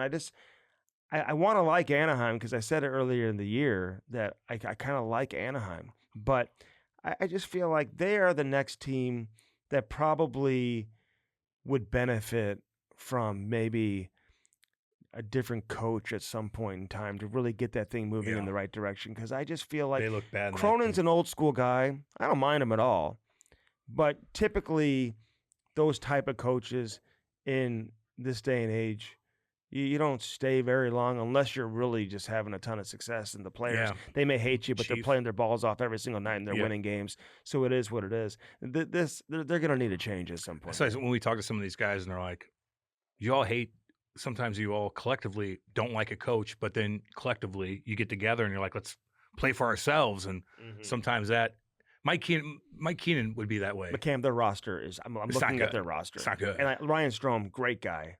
Like, if I'm a contending team, that's a guy that I would want on my team. I think he could probably help me, you know, but he's not going to drive it on a team that just doesn't have any real talent. They're just not that good. Robbie Fabry, those are your best players right now. They're just not that good. Offensively. And Leo Carlson is going to be a good player. I'm just looking at the roster up and down. They got a lot of prospects coming. Don't get me wrong. And McTavish is going to be a good player. I think he had 19 goals last year. But, you know, it's not like it's his first year. They're just not that good. I'd like to see him, you know, bring a little more to the table. Gauthier is going to take some time before he can really do something. They didn't have Troy Terry. He's their best player. He wasn't at the game, wasn't playing. I think his wife had a baby or something like that. Zegras is out hurt. But they got a long ways to go. They didn't look good against the Blues. It is what it is. One other thing, we were talking about Monty coming out, Jim Montgomery talking about, right off the bat, he said, I didn't like our pace. I didn't like our energy. Well, that happened with Craig Berube the other day too, where he said the Toronto, exact opposite of what Mitch Marner said. And it's just funny. And I don't know what you want to take out of it. Like, it's all good. Like, we just, pick pieces out of things. Yeah. But it's just funny how he's this great brewer. We said the same thing. We didn't have energy. We didn't like our pace. Da-da-da-da. And Mitch Marner's like, I thought we had great energy. Great energy. I thought we made plays. No, I actually thought we had good energy. Is there a disconnect there? I don't know. Is Mitch Marner probably just like, what the fuck? I'm just gonna. He doesn't even know what he's. he He probably felt good that night. Yeah, You know what I'm saying? yeah, exactly. Like, he had his legs going. He actually probably made a play. I didn't look Yeah, at the box score. I Maybe don't he know. had a couple points in the game. It's just funny. That's it, baby. We're here to entertain. But Toronto has lost the last couple of games. But whatever. I mean, listen, Toronto, all the Leafs fans. I mean, it is what it is. Like, what do you? They're gonna make the playoffs. Yeah. Save your anger Energy. and energy for when it really matters. doubt. You've seen them win plenty of meaningless regular season games that at the end of the day mean nothing because they don't get it done in the playoffs. So Yeah. I wouldn't really overreact to anything until you get to, Redwings are doing good. they've won 7 God straight. dang right. Good for them. Dude, this whole coaching thing, and we've said it for years. Tom McClellan, friend of the show. What's up? We've said this for years, man, about when teams. Actually, they got shut out that game, so I don't know what Mitchie Marner's talking about. Like, Mitchie, he didn't great really- energy. He was -1, played 21 minutes. That's funny, man. Hit 2 shots. Yeah, great. That's just funny. I'm sorry. If you want the media to be on you, do that kind of stuff. And even if you thought that you were good, you lost, I'd say, yeah, we got to be better. Like, just say that. Don't be uppity. It's all good. Yeah, and they got what were the shots? They had 20 shots. They actually outshot Vancouver in the game 20-18. Okay. I got to give a shout out to my boy Jakub Dobis, man, the goaltender from Montreal, who's now coming in and just like doing his thing, dude.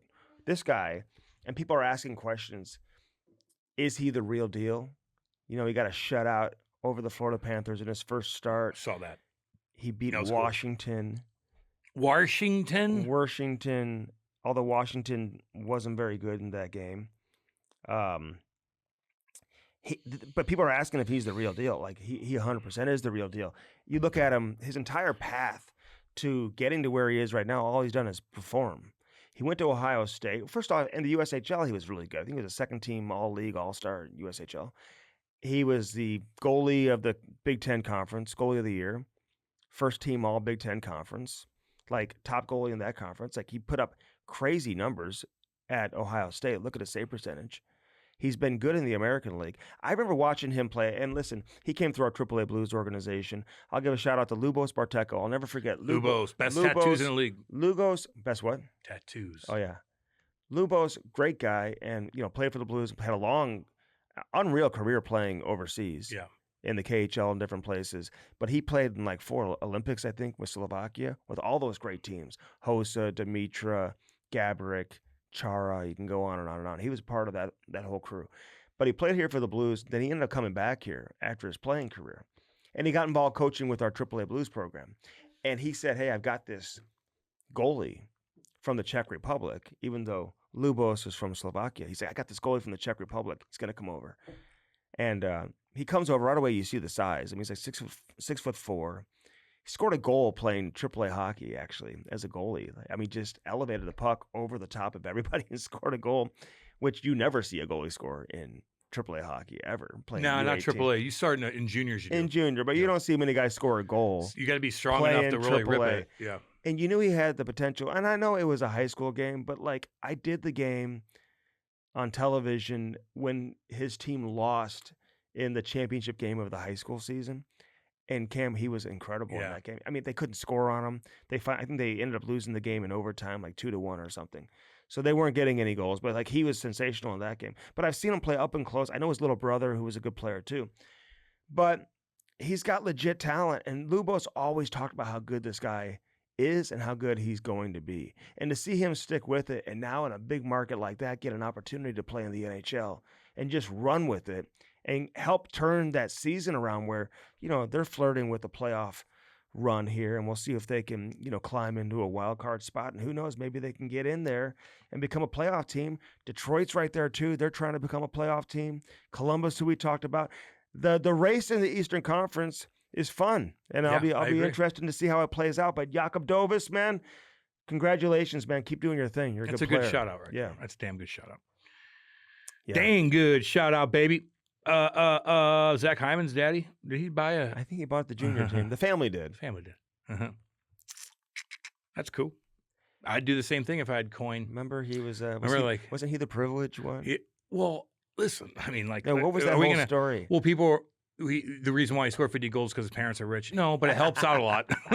It does help out a lot. Like, if your family's rich, again, in hockey, it just does, man. You can go to Gary Roberts' goddamn camp at 12 years old if you wanted to. You know, you got enough money. You want Adam Oates to teach you how to play? Well, yeah, like, it helps to have money. Yeah. Your parents aren't stressed out. It's just an easier feel. Makes you want to do it more when your parents aren't fighting about money. Yeah, so it is what it is. Hey. But that's not he's one of the rare kids that probably mom and dad had money, got whatever he wanted, but he still had the drive because his dad probably has drive, his mom probably have drive, and he's got the genes. Still scored 50 goals. 50 goals in is the unbelievable. NHL. I'm just making the point of No. people are like, it doesn't matter if you It's have money. no different Yeah, it does. But not because in it's any worth other 50 goals. walk of life. No You have money, doubt. things just become a little easier. Unless you parents are so, celebrity riddled to where it fucks you up in the end, He ain't the only rich You know, one in your the P. NHL. Diddy's kids or something, you know what I mean? Like, good You know how God. many rich kids are in the NHL? Tons. But there's some poor ones too, man. You still got the good blue collar folk from fucking up in Alberta and all that Yeah. stuff. Goddamn You right. get some of those stories. Good old Cowboys but still. hockey's so damn expensive now. It is. It's dude. so expensive. It's so expensive, man. I don't know how you do it. I don't know how blue collar people with literally 3 boys and they're fucking all playing and hockey. they're all playing How AAA hockey. the fuck do you do that? I don't know. You take out loans. Like, do you do this? Like, how do you get that? And not to mention, like, they're not. It's just not just hockey. Like, you got birthday party. You got this. You got to take them there. You got to do this. You got school. You got what schools? Yeah, you but I going to? looked to like rent ice recently for something, and like one of the rinks was asking for like $500 for the hour. Like, God, that's a come fucking joke, man. It's Yeah, a joke. that sucks. That sucks. Listen, I love the new facilities and everything, and they're all great and They're everything. expensive, But I'll take a Yeah. old school community rink I know. where you can get ice for $200, man. Where's it at? Huron? There's a couple here in St. Louis. Okay. You don't want to say because you don't want to get everybody Well, to go no, there. yeah, exactly. I mean, No and doubt. you're not getting it for $200, but you can get ice for $240 or so. Yeah. It's just tough. But $500. But I would say for an hour of ice is an absolute joke. I would say if I'm a parent, though, the best memories you're going to have are probably watching your kid play. Like, it just is what it is. Mhm. Like, like if I'm any of these players that made a ton of money Mhm. and they want me to work a ton and I got kids in hockey, like, I'll do a couple things for you. Yeah. I am watching my kid play every second of the day. Every second of the day, if I can, watching him play like I would, I don't know why anybody wouldn't want to work if your kids are playing hockey. So my point is, like, you're going to struggle. I get that. But man, it's just worth it. Even if he doesn't amount to too much, it's just still worth it. You bond with him. You'll always have that bond, But it could go the different way too. Your kid could you fucking fight all the time. Like, we've seen that a million times over, where you're too hard on them. Mhm. Now your bond is going in a different direction instead of being like, you Yeah. got it, be brave, And be then- brave. Like my dad had to do to me every time. And then as they get older, they just hate each They other. hate each other. You could have done this if you would have done that. You had no work ethic. You had no work ethic. And then you're fighting at Christmas and stuff like that, Like, I had a great bond with my dad because he had to pump me up so much to where I felt like I'm in it with him, Mm-hmm. to be brave every night and to do this. Like, fuck. So anyway, it's all good, baby. Yeah. We got Justin Williams on, by the way. He's awesome. Has a great conversation. I know he's done a couple of our podcasts, but I thought we dug into just unique, Yeah, different we just things. had honestly, it was just nothing but a conversation. So, You know what I mean? So people will enjoy it if you like hockey or just whatever. You're just going to enjoy listening to Justin. you like guys Williams. that are very successful in the game, Yeah. But, Yeah. All right, let's get to it then. let's go, baby. I'm waiting on you. Firstform.com/Cameron Damn. Strick, man. Great meeting with Nicky Nick bye. and Wriggles and everybody Right, over there. So big shout out to them. Had my They've half got some one, great dude. things going on. You didn't finish it all at once? No, I just had a half one. I'm going to save it What for the flavor? ride home. Is that the cheddar? Yeah, cheddar. Have you tried the cheddar jalapeno? Yes, I have, Andy. Oh my god. Dang good. Dang good. I had my vitamins today. I had my rehydration Mhm. packet this morning because I was dehydrated as Yeah. shit. I've had chapped Why lips were for you 4 months. dehydrated? Because I drank too much. Is that what it does? I mean, That's yeah. how I feel today. I'm very foggy today from my margarita night Why last am I night. dehydrated? Shit. Why? Of course it is.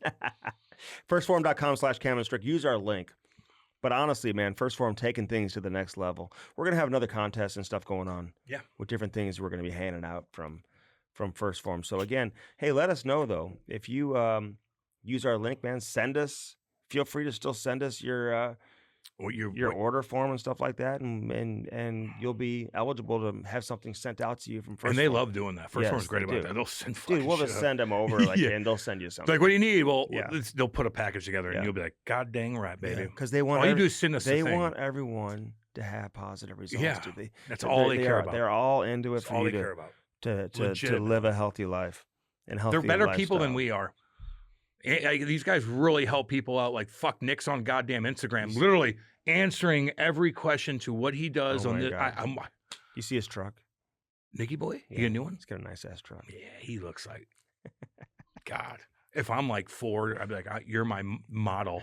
Put a cowboy hat on you. If you're Ford. If you're Ford, like Run you're to a like, commercial. no shit. Yeah. No, we It's my love boy. it, man. It's my boy. All right, Blue Note Roofing, man. Our boy David Novak. Just flat out getting it done, Get Cam. it, dude. He's- And tell people why they should use Well, David Novak. They're the best of the best. Trustworthy. We'll be there on time. And what do they do? Do little the meticulous things on the roof to where they'll figure it out. Because you know how it is, man. Like, if guys won't cut it the right way, they won't put it. They'll do everything. Awesome hockey fan too. So you guys have something in common. Yeah. Look for that. What's Sorry. wrong with you? I had a burp. Oh my God, dude. Worry about You yourself. couldn't get it? Worry about You yourself. couldn't get to the library? Worry about yourself. Coffee. Well, I had a long night last What's in night. your throat? What were you I doing? celebrated Chloe's birthday. Oh, doing what? Drinking margaritas. Why is your that doesn't do anything? No, that's a smoker's cough. Oh, Been smoking dart, boy? God. No, I haven't. Play with me. I used to have one back in the day, though. I could read people like no other when it comes to Really? this. Just so you know. You don't Okay, I've been in the know. game You don't a long know. time. You motherfucker. don't know a I've been damn smoking thing. since I was 11. You don't- I know that fucking smoker's cough, motherfucker. I haven't had honestly, I haven't had a dart in years. It's probably been a couple years. Did you go to proper? Nope. Pussy. I got my mind right all weekend. God, I ate a lot of shit. Oh, fuck. Whew. Man, I gotta stop doing that. Firstform.com/Cam and Strick. Use our link. But Blue Note Roofing, what we were talking about, gutters, soffit, fascia, They do it all, and they do it roofing, right. siding. They do it right. 314-920-5713. Look for that big ass yellow truck with the blue notes all over it. He'll hook you up. 314-920-5713. Tell them I sent you. You know what a great business would be is a snowplow. In Missouri? They're killing it right now. Yeah, man. Once a fucking year. Trust me, my buddies do it, and they make it's fucking white gold. They'll go to different parking lots and do it. They'll go Right. down to Kentucky if it gets rocked over there. They'll go to Indiana. Really? If it gets rocked there, yes. But costs a lot. Like, you still got to have the salt. You got to go to a little thing. If you have your truck, it wears your truck out like no other. Does it? How do you? Yes, it how does, do you Andy. How can you- control the plow from the inside of it? Yeah. How do What do you think? Put that inside your Dude, car? it all connects. That thing's heavy as shit. You got to have a big old truck to do that. You gotta have somewhere to store all that too. That's another thing. My buddies do. Cost out the ass. So, yeah, it's a great business to get into. Yeah. Andy, you wouldn't even know what to do to driving those fucking things around. Well, I'd figure it out. So it's not nothing's easy. Okay. Just so you know. Yeah. Everything costs money to do that. Mhm. And you're going to do that in Missouri. You're going to have all this equipment for maybe a storm like that. Yeah. You know. Okay. I didn't Well, expect. sometimes sometimes I got to answer the it's goddamn not, question. It's not that deep. You asked me It's not that. You're bringing deep. up ideas. Andy's got to focus on a goddamn podcast, and he wants to be a goddamn snowblower. Focus. It's not that deep. Hat Hat launch, baby.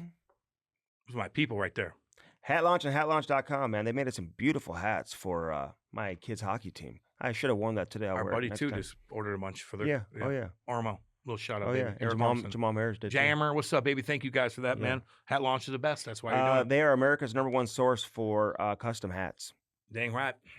You're dang right. in the entire North America. Okay, nobody does it better.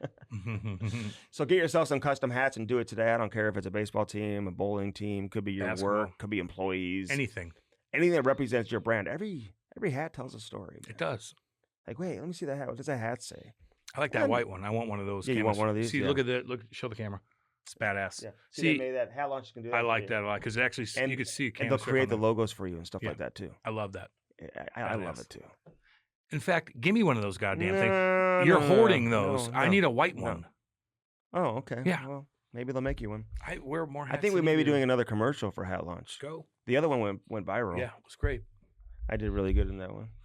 Hide your women and children. Andy had to call me the next day and say, "Is this okay?" Hide the women and I didn't want to children. get canceled. And that, you have to think that way. It's funny. I don't blame you. That's my biggest fear. Getting canceled? Yes. No shit. Although I don't know if they're still doing that. That's now. why I got to listen to the beginning part of this one. Although I don't know if they're still doing that. They always do that. Do you they? can get canceled, dude. I don't care who's president. Oh, okay. Yeah, man. Hat launch. That's why I'm stressed out on Tuesdays. Check it out. Hey, you use any of our sponsors and you have proof of it, I'll send you a canvas rig hat. Yeah. You show It's me not a white one because he owes me the big one. Show me you're supporting this hat launch. Okay? Show me that. Let's go. And ask them to send you one of these too.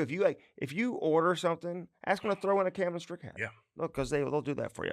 Illinois Recovery Center, Cam. Right there in Swansea, Illinois, baby. Right there. Chrissy Pondoff, Eric Conley. Love those guys, man. They do damn good work. He was making me laugh last night, Chrissy, by the way. Dude, he's fucking hilarious. I mean, I sent him a message. What did he say last night? He had something like a wrestling video going on. Oh, dude. Or something. He was killing me. He's out of his mind. I love it. In a good way. Mm-hmm. Like the nicest. He generally really wants to help everybody. Yes, he does. So does Eric, man. Eric's in the mix every goddamn day. My boy Jacob over there, too. Yeah. They're all every single day to day. Now, Chrissy has to do other things, but Eric and Jacob are there every damn day, dealing with every little thing possible. Everybody has their own weird story. Everybody's going through all kinds of weird stuff, and they have to put all this thing together and make it run smooth every day, and they do. And they help people every single day. It's unbelievable, man. I was there a couple months ago, right before Christmas, and it's just funny. You talk to the people, like, man, they're like, I've been to 7 of these damn things, Cam, and this is the one. And what do they tell you? They why? go, because they treat you. They just treat you. They actually care about you. you. They care. They literally care about you. Everyone else, you're just a patient. Mm-hmm.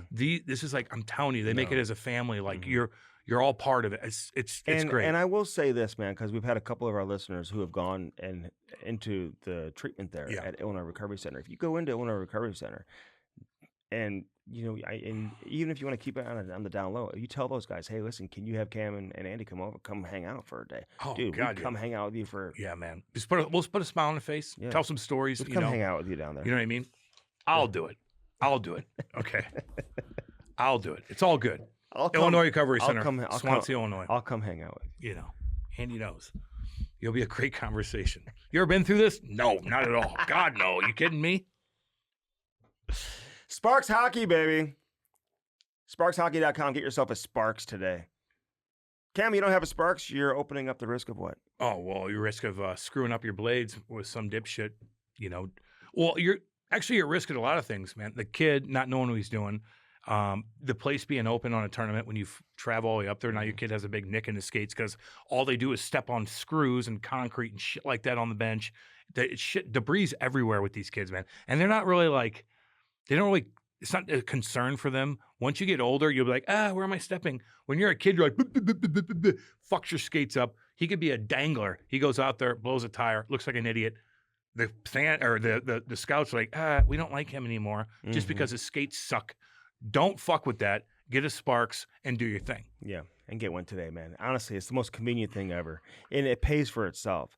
Like if you have a hockey player, or if you play men's league, listen, they don't lose their value. There's always somebody else looking to take it off your hands. You can always turn around and sell it. The hockey if you shops want. are all using them anyway. And all the hockey shops are. What's the point of paying a hockey shop $10 to have your skates sharpened? They're not going to be open when you want it. And they're not when you just have it yourself, dude. It pays for itself. And the kid's going to press the button of cross grind instead of like 3/8. You can do it yourself. That's why they invented it. And why do you think all the hockey shops are using a Sparks? Because it's the best product out there. So do it today. Use our promo code Cam and Strick. It's going to save you more money than Black Friday and Cyber Monday. And that's a fact.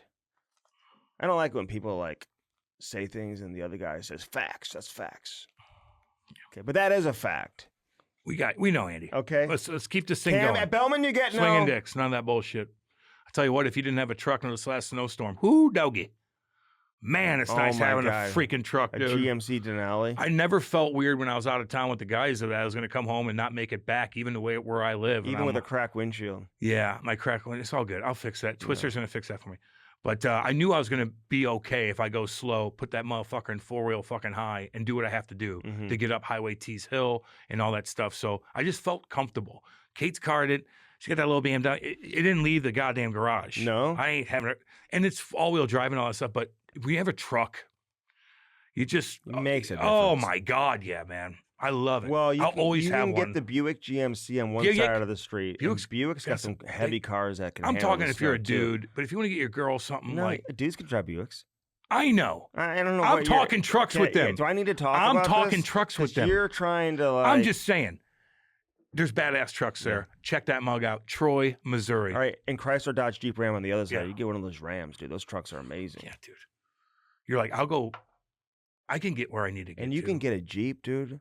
Well, we need I see milk. these Wagoneers flying through the snow. Oh, I love those, baby.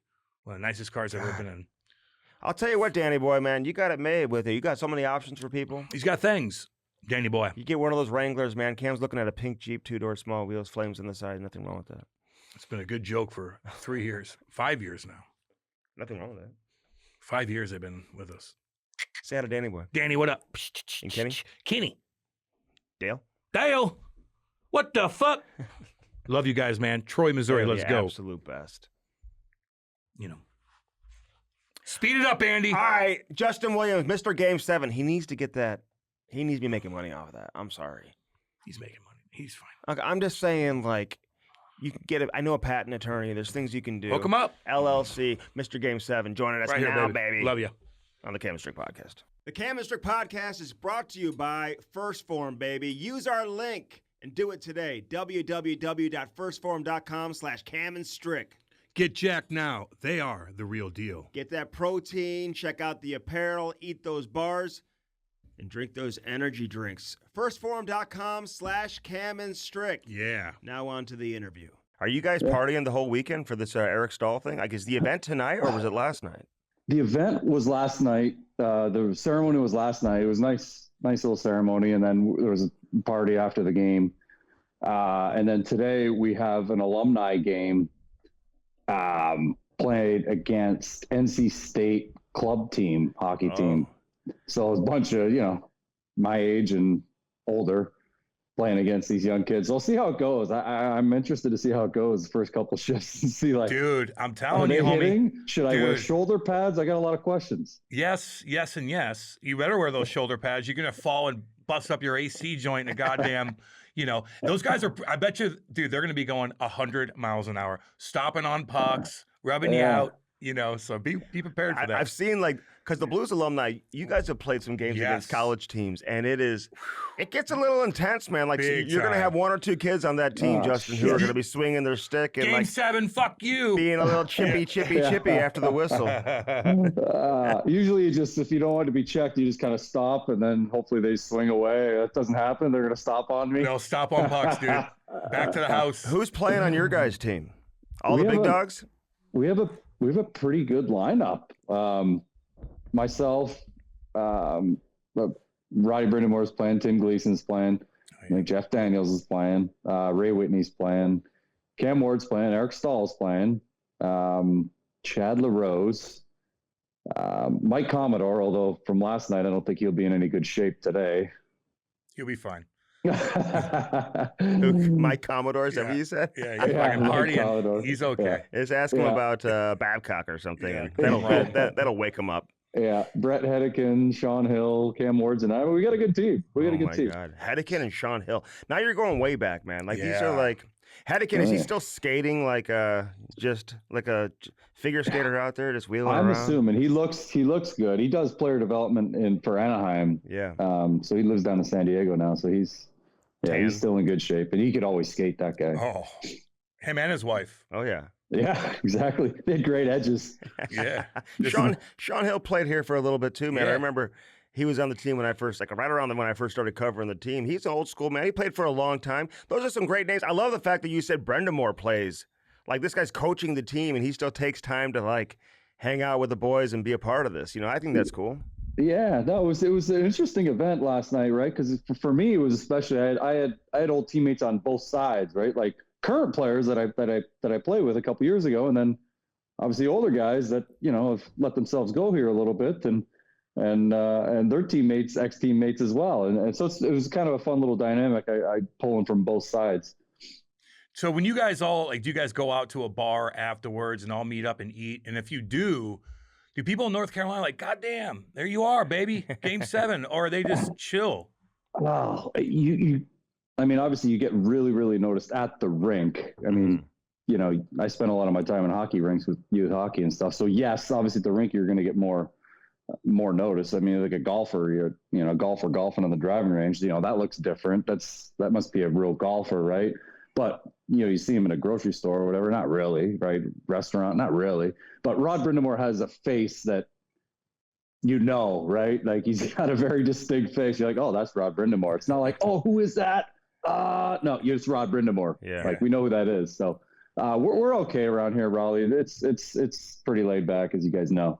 Yeah, man. What made you want to go back there and like kind of like settle down your roots outside of the fact that you won a cup there and whatnot? I mean, what did you really enjoy living there as much as it looks from the outside? Because I feel like everybody who plays there, man, just loves living in Raleigh. Yeah, it's similar in the St. Louis. I find, you have, a downtown that's not, that they're trying to work on and get more people there, but the suburbs are great. The suburbs in St. Louis are great. The suburbs in Raleigh are great, just outside the, it's not a huge downtown by any means, but it's nice. And I love the accessibility of the East Coast. If I want to go down to Florida, it takes an hour and a half. If I want to go up north, it takes an hour and a half.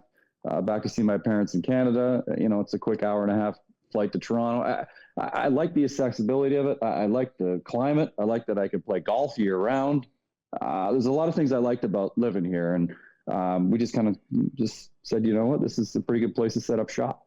I love how the sign of your hometown, it says home of Justin Williams. Like every time you come home, and Steve Smith, by the way, because Stevie Smith, man, he's on there too. It's like, fuck, man, he's like, I was the guy. Then Justin Williams comes along, Mr. Game 7. Now they had to put his name on the sign and my name. But that's got to be kind of cool, huh? Your parents see that every day, and you get to see that when you go home. It is cool. When that came up, and it's a couple ways into town. There's, it's not a huge town. That might be almost 20,000 people now. It's pretty big. But it's kind of cool coming into town and seeing your name there. Welcome to Coburg, and then home of. It's kind of cool. That's one of the things. When you finish playing, you start to get kind of recognized a little bit more. And quite honestly, when you finish playing, I think people will always remember you for all the great things. It's kind of like when someone dies as a eulogy. Oh, they were such a great person. When all in fact, they probably weren't that great of a person. But everyone always remembers the good stuff, right? And I obviously had a great time playing the NHL. But that's kind of a nice little feather to see that every time I come back home to Coburg. So do they like try to get a hold of you, the town, and say, hey, we need you back for a bingo game for charity. We need you back for this. We need this. We need that. Yeah, no, they're all right. Plus my parents have been great with that type of thing. Obviously, I'm still, do things in the community there. I run a hockey camp there. I try to give back when I can, whether it be through scholarships through my hockey camp or just helping out people in the area. I do want to be involved in the area still. And actually funny, you should ask, I'm getting inducted to the Northumberland County Hall of Fame this summer. So look at that. Oh, hell yeah. It's going to be pretty sweet. So how many Hall of Fames for you now? Because you're in the Hurricanes Hall of Fame too. This will be my second now. So well, the Kings better put. Do the Kings have a Hall of Fame? They better put you in there. Yeah. The Kings. Yeah. Do they have one? I was like kind of one of those guys that like didn't stay in one place for like that long, to be, recognized as like this team or that team. I played in LA for almost 8 years, and then bits and pieces of Carolina the same. Yeah. So it's kind of like right on the cusp of like, okay, yes, he was great for this team. Okay, he was good for this team as well. But not like an Eric Stahl for Carolina. The guy played forever here, over 1,000 games, almost 1,000 points. I mean, not that type of thing, but enjoyed disagree. time in a bunch I of bet you cities. people look at you as a LA king, man. I completely disagree with you, man. 8 years for both teams. Where do you see me? Where do you see Dude, me? When you you're the say big my dog name, on like, both what jersey teams. do you think I have? I Both, see you. Listen, because Damn. you were younger in Carolina, and then you left, and then obviously you came back, and you still had that last run, which was nice in Carolina. But I bet you most people, 40 and under, like, they fully envision you as a LA King, just because the meat of your career, you had all those moments, and you won 2 Stanley Cups there, and that team was so much fun to watch, man. You had so many great players. Like for a team out west, man, that was a team that a lot of people paid attention to. You guys were damn good. You guys were fun. Yeah, that was we really had a fun crew there. Really fun crew. Certainly missed that. Living out there, it was cool. Obviously, not right now with the wildfires and all that stuff going on there. It's just wild. Jeez, the pictures you see people and the devastation out there. I bet you do. Yeah, I think yes, absolutely. I know some people there who had to move, didn't have their houses destroyed, but really, really close to. And it's crazy just seeing the pictures and seeing the stuff on X and the videos, and it just shocks you of what can happen. Well, you got shit on twice, didn't you? Like if you're in North Carolina, you got rocked by the hurricane. It just dumped water on you guys, and they're still suffering over there. Yeah, it's more Western North Carolina. Here in Raleigh, we were fine, but yeah, Western North Carolina up in the mountains, it's wild. People still recovering, and it's certainly the last couple of years there's been a lot of these types of events that that you're just shocked at, people losing everything, right? And then I always wonder, like, where's the, I hope they're insured for everything, right? Because we all pay the insurance all the time. They're dropping you out of California. They're fucking dropping you a month before this shit went down. It's all fucked up. Yeah. You ever see that Chris Rock thing on insurance when Chris Rock does a stand-up comedy on insurance? It's so funny.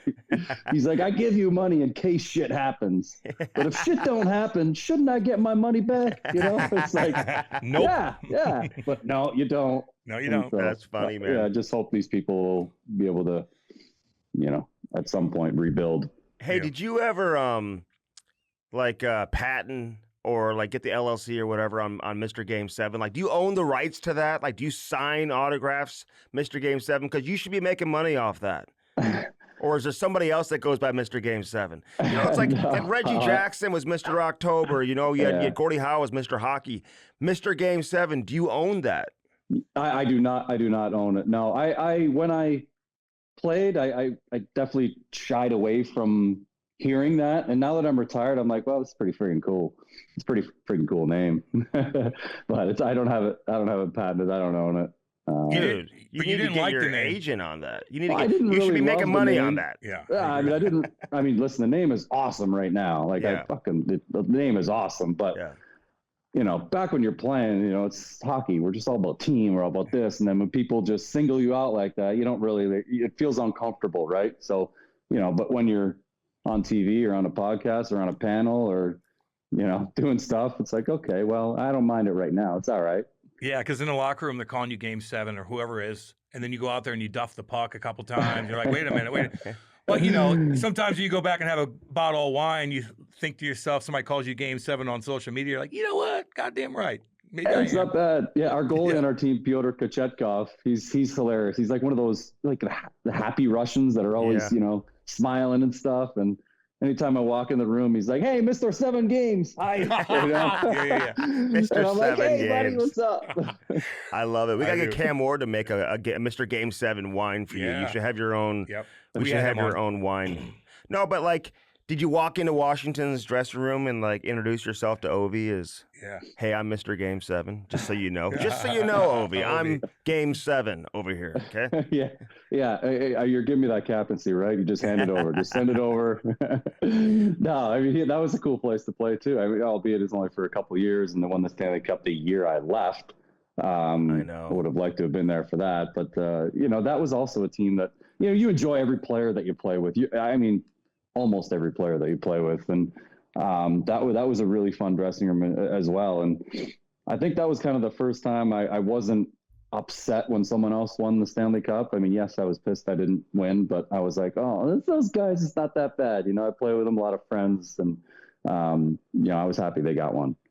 How was Ovi when you first met him? Like, how was he around the guys? I mean, did he do what he wanted in practice? Like, is he just on a different level? No, I mean, listen, he's a guy's guy, So he's fun to be around. He's always got a smile on his face, and you see the jubilation when he's on the ice and someone else other than him scores. Right, he's still excited. He's always jumping up and down. He's happy for you. He's great, and he was a joy to play with in practice. I mean, we even worked on the power play in practice, and he goes from his spot there, right? And yeah, I mean, obviously guys are told to not get in the shot lane, but sometimes they do, but most of the time they're just like, let's go. He's shooting this one clearly, but he would just shoot it like 70% and it would still come off like an absolute missile.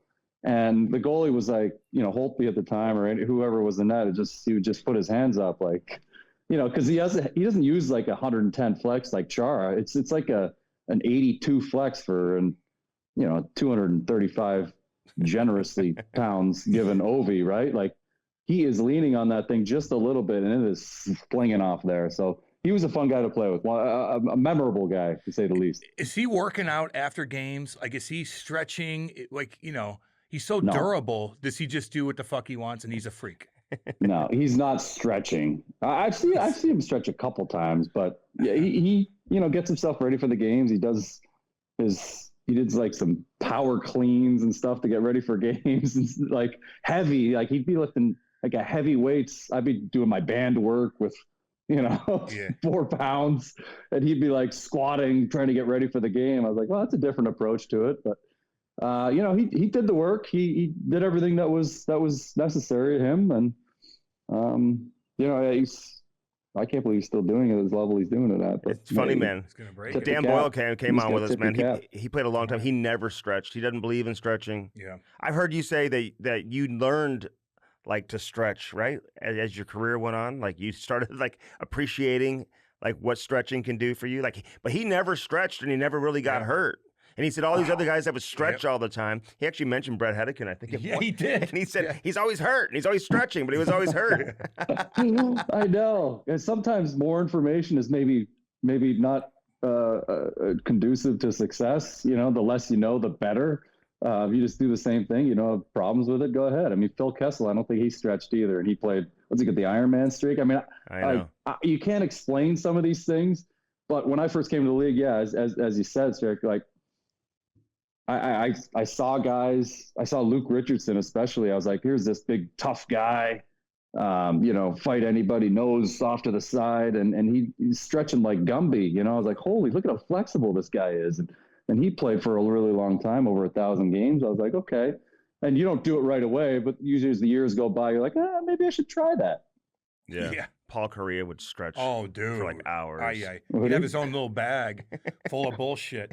He did tip out the trainers at the end because he was a princess like no other when it came to all that stuff. Great guy. Yeah, just great add guy. that at the end. It's always good. You always carve a guy a little bit, and they're like, oh, great guy. I know, because he was, though. But he really was. Hey, did you play with Brash in Philly at the beginning? How was he, man? We tried to get him on. I know he was playing for a long time up in that hardcore fucking Quebec League, fighting guys left and right. So he's still doing his thing. I know he probably went through some ups and downs. Like, did you ever talk to him? Did you guys hang out? Funny enough, I met my wife with Brash.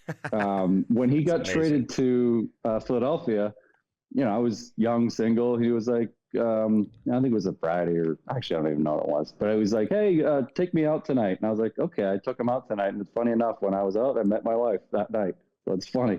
So I spent some time with Brash and spent some time on a line with him, and I was the biggest guy on the ice when that happened. Oh man! Did he bring her over to you? He's like, you talk to her. He's like, Justin. No, he didn't. That went over. I think it was dollar drink night too, so it was. I spent a lot on her. So. Oh God, dollar drink night. Was he a scary drunk when he was drinking? No. Okay. He was under control. I think I think when you walk into a place and you can kick everyone's ass, you just kind of get pretty comfortable in the fact that no one's going to bother me here. Yeah, I get that. yeah.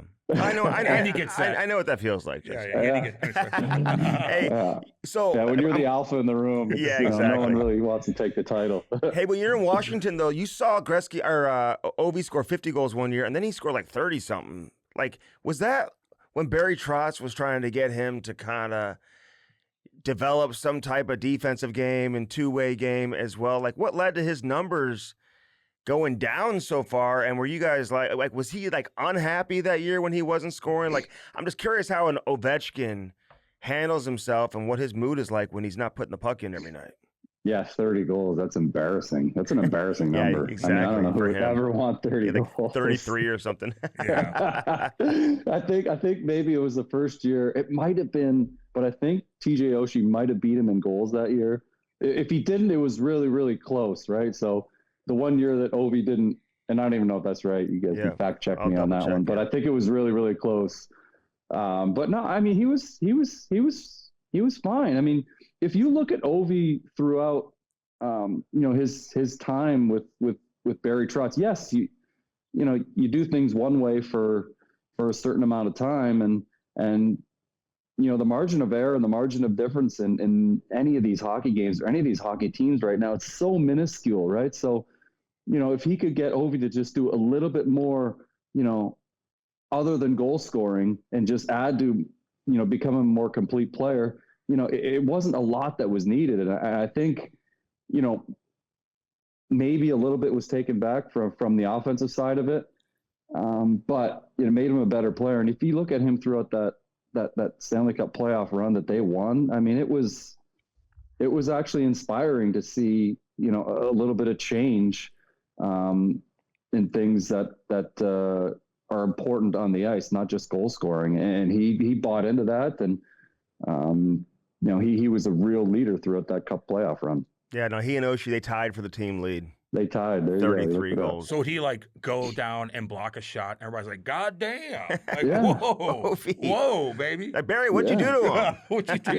Yeah, the block shot or back check. I mean, Ovi will forever be known for that controller disconnect. You remember that? He had a couple of those, I think. Where he was just standing there. Funny. They made me laugh so much when I saw those things. What was that exactly?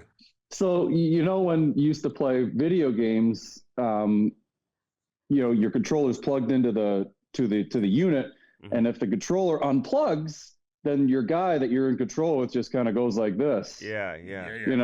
So when Ovi had a back check once, it was like someone put a meme or a video of the controller disconnect, and he was on a back check on a 2-on-1, and he was like this. And he wasn't skating, and the guy scored. It was just the funniest. It was whatever. It was all over. I think you can look it up. It's so funny. That's hilarious. I wonder if he gets yelled at. I wonder Huh? if they come back on the bench and the coach yells at him, or they Move your feet over. or they just let it go with him. Like, I don't know. Yeah, you can see him from the blue line in, just coasting, and the controller disconnect kind of into the corner. I don't know. It's just shit like that That's the fun part of the internet. Yeah. Yeah, no doubt. I know. So why didn't you stay in Washington? Did you want to stay there and they moved on, or how'd that play out? Because then they're like, drinking out of the fountains the next year. I would have liked to see you in some of those videos when they're like going crazy after they won. Waterboarding each other. Yeah, I would have. After that year, that was probably the second year in Washington. It was probably not probably. It was the most talented team I'd been a part of. It was Really? It was unbelievable. If you go back and see who was on that team. From top to bottom, it was unreal. It was built to win. And then the next year, they had to chip out some guys. Just couldn't afford to keep them. And a lot of guys left. Some guys stay. I think Kuznetsov, his contract was coming up, so they had to create money, and guys had to leave. And that's what it was. And they weren't. If you ask Washington going into that, I think McClellan. Might even had a press conference being like, well, we swung for it this year. We'll see what this next year brings. But, you obviously still have the meat of the team there, but just things turned over a little bit. And it's funny how things work sometimes when you catch a little run in hockey.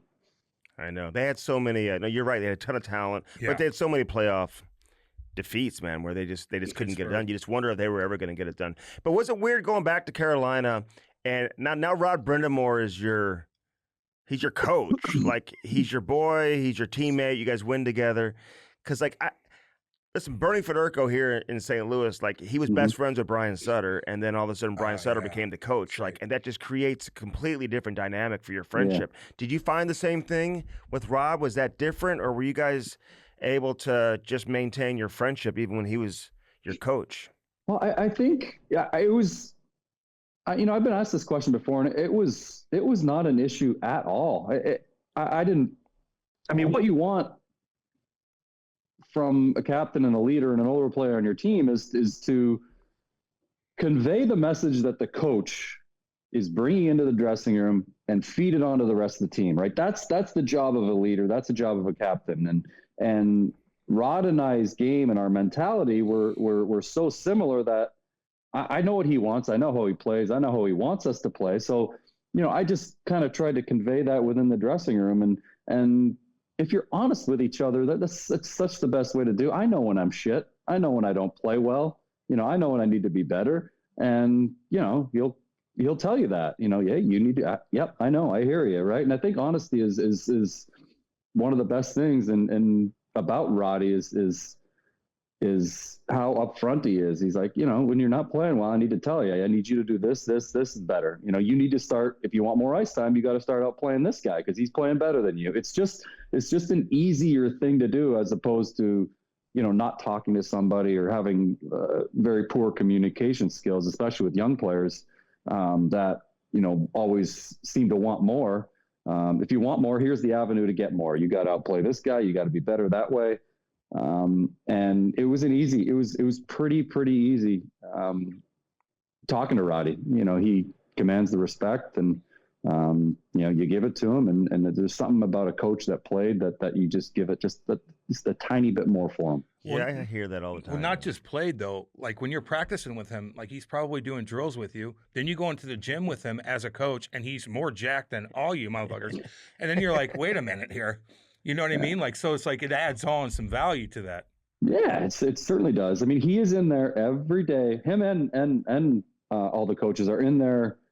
Say practice starts at 10 o'clock. I mean, they are in there at 7:30 working out, and they're just finishing up when guys are trickling in, right? Yeah. Just to let you know, hey, we've been here, we've worked out, we put in the work in. Now we're gonna go do it with you guys. Like, it's an attitude, and he's putting in the work just like everybody else, and even more so because those coaches, they work hours. Oh my God.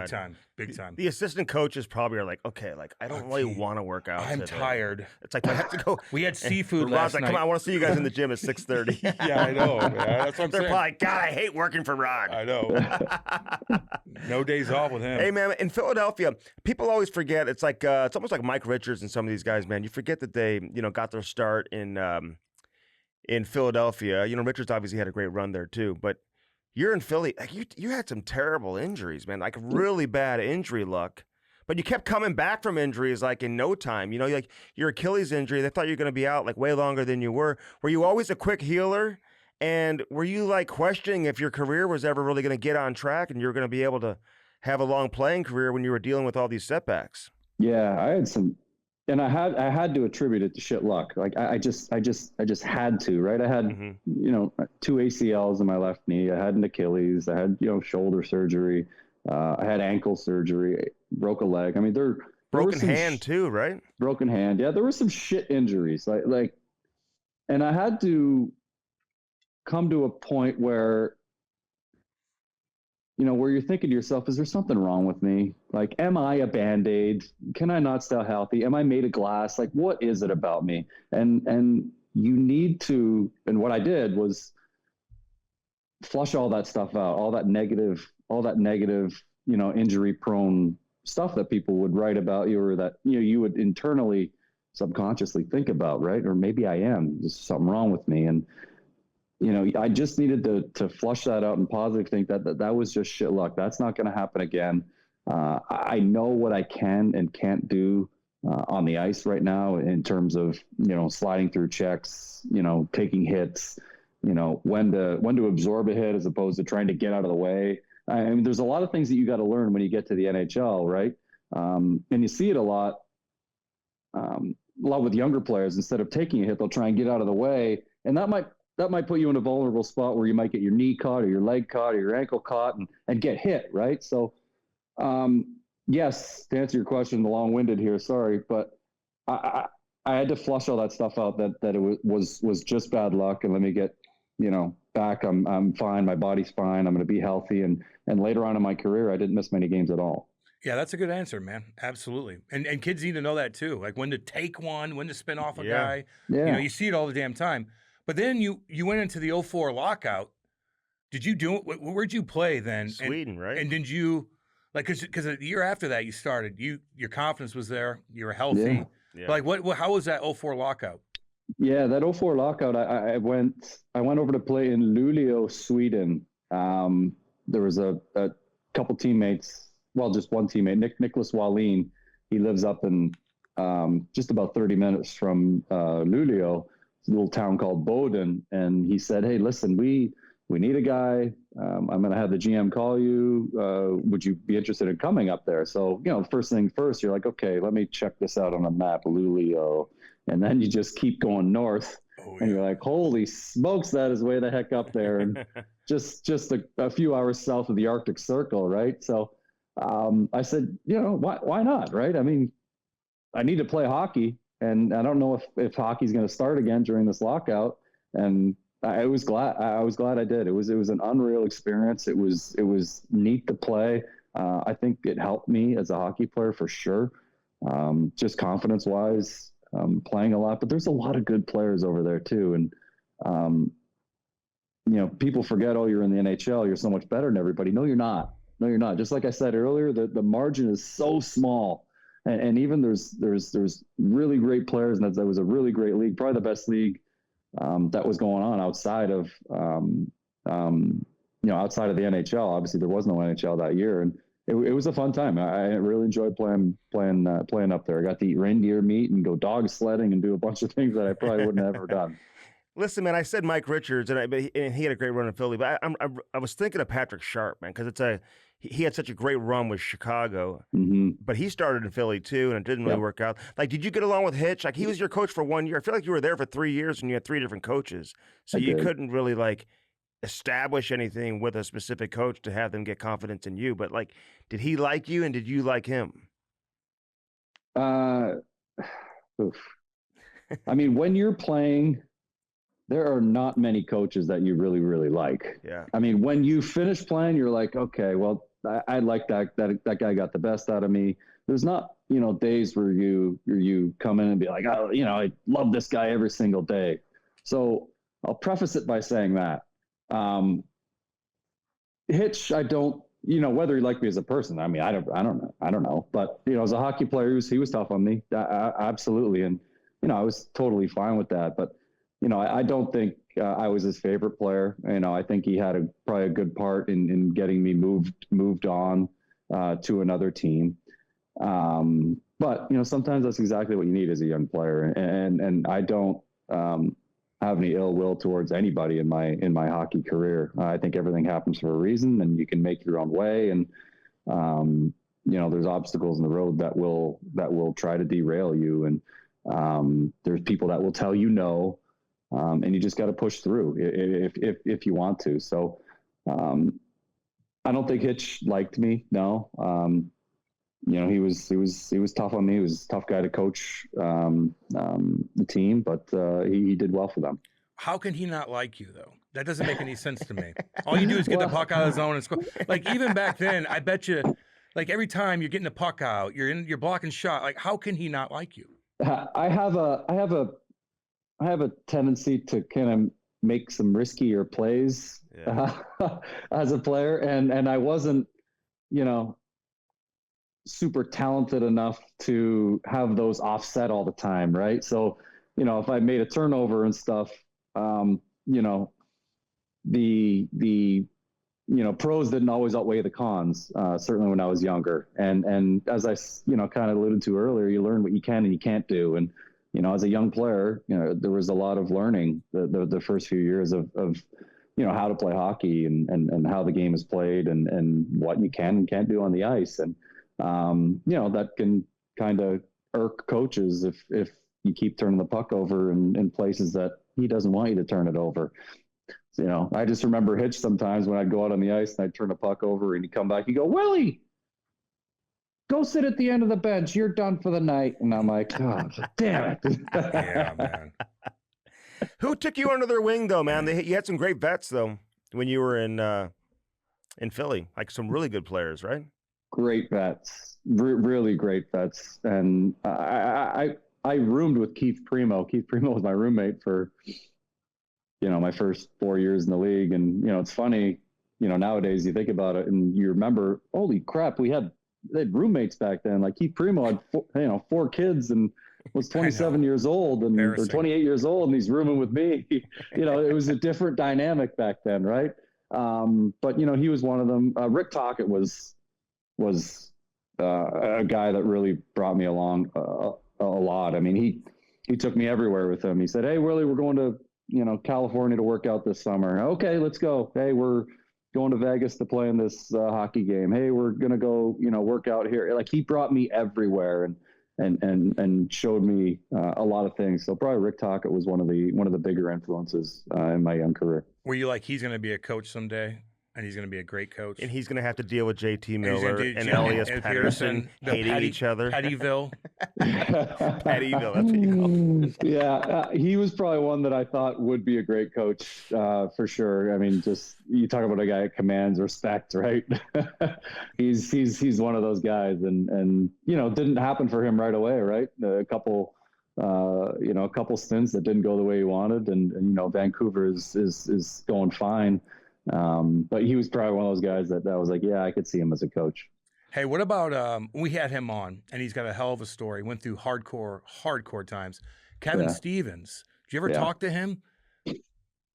Kevin Stevens was another player there. It's funny. I was plopped in my first year, 18 years old. I had Kevin Stevens to my left and Rick Tocchet to my right.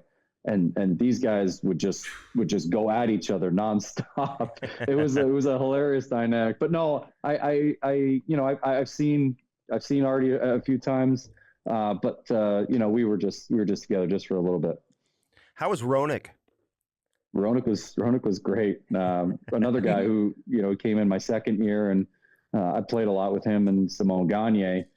In Philadelphia there. He was another great guy that I still talk to, to this day. And we have a great relationship. He was, obviously just inducted to the Hall of Fame there. And I went there for his Hall of Fame alumni game. And that was a lot of fun too. So just guys you share a lot of memories with, and you have a lot of time for, and you celebrate, the career and the past and the obstacles and all the ups and downs that these guys go through life. Hey, I'm curious though. Before I've got so much to ask you about LA, but like you win the cup in Carolina though, 06. It's coming out of the lockout. It's kind of a weird year, right? I mean, you're on Versus. Oh. It's like Versus. Duck hunting. Duck hunting came in like I think it was on right before and after the game. And after. Yeah. So and like the salary cap obviously have been cut. Everyone's taking pay cuts and whatnot, but your team's like loaded. You got all these guys. Just think of what the salary cap was when we came back. 39 million. 39. Unbelievable. I know. Started from scratch. When we came back. Yeah, everyone's taking like 24% pay cuts. Yeah. But I paid such close attention to that playoff year because knowing Dougie Waite really well, and he got traded to you guys, and then you played against Pronger in the Stanley Cup final, who you hated, by the way. I've already seen you say that was the most hated player you played against. I got to hear some Pronger stories. Such an angry man out there. Oh, yeah. Jeez. Just Why see him is he now. so angry at me? Would he target you or what?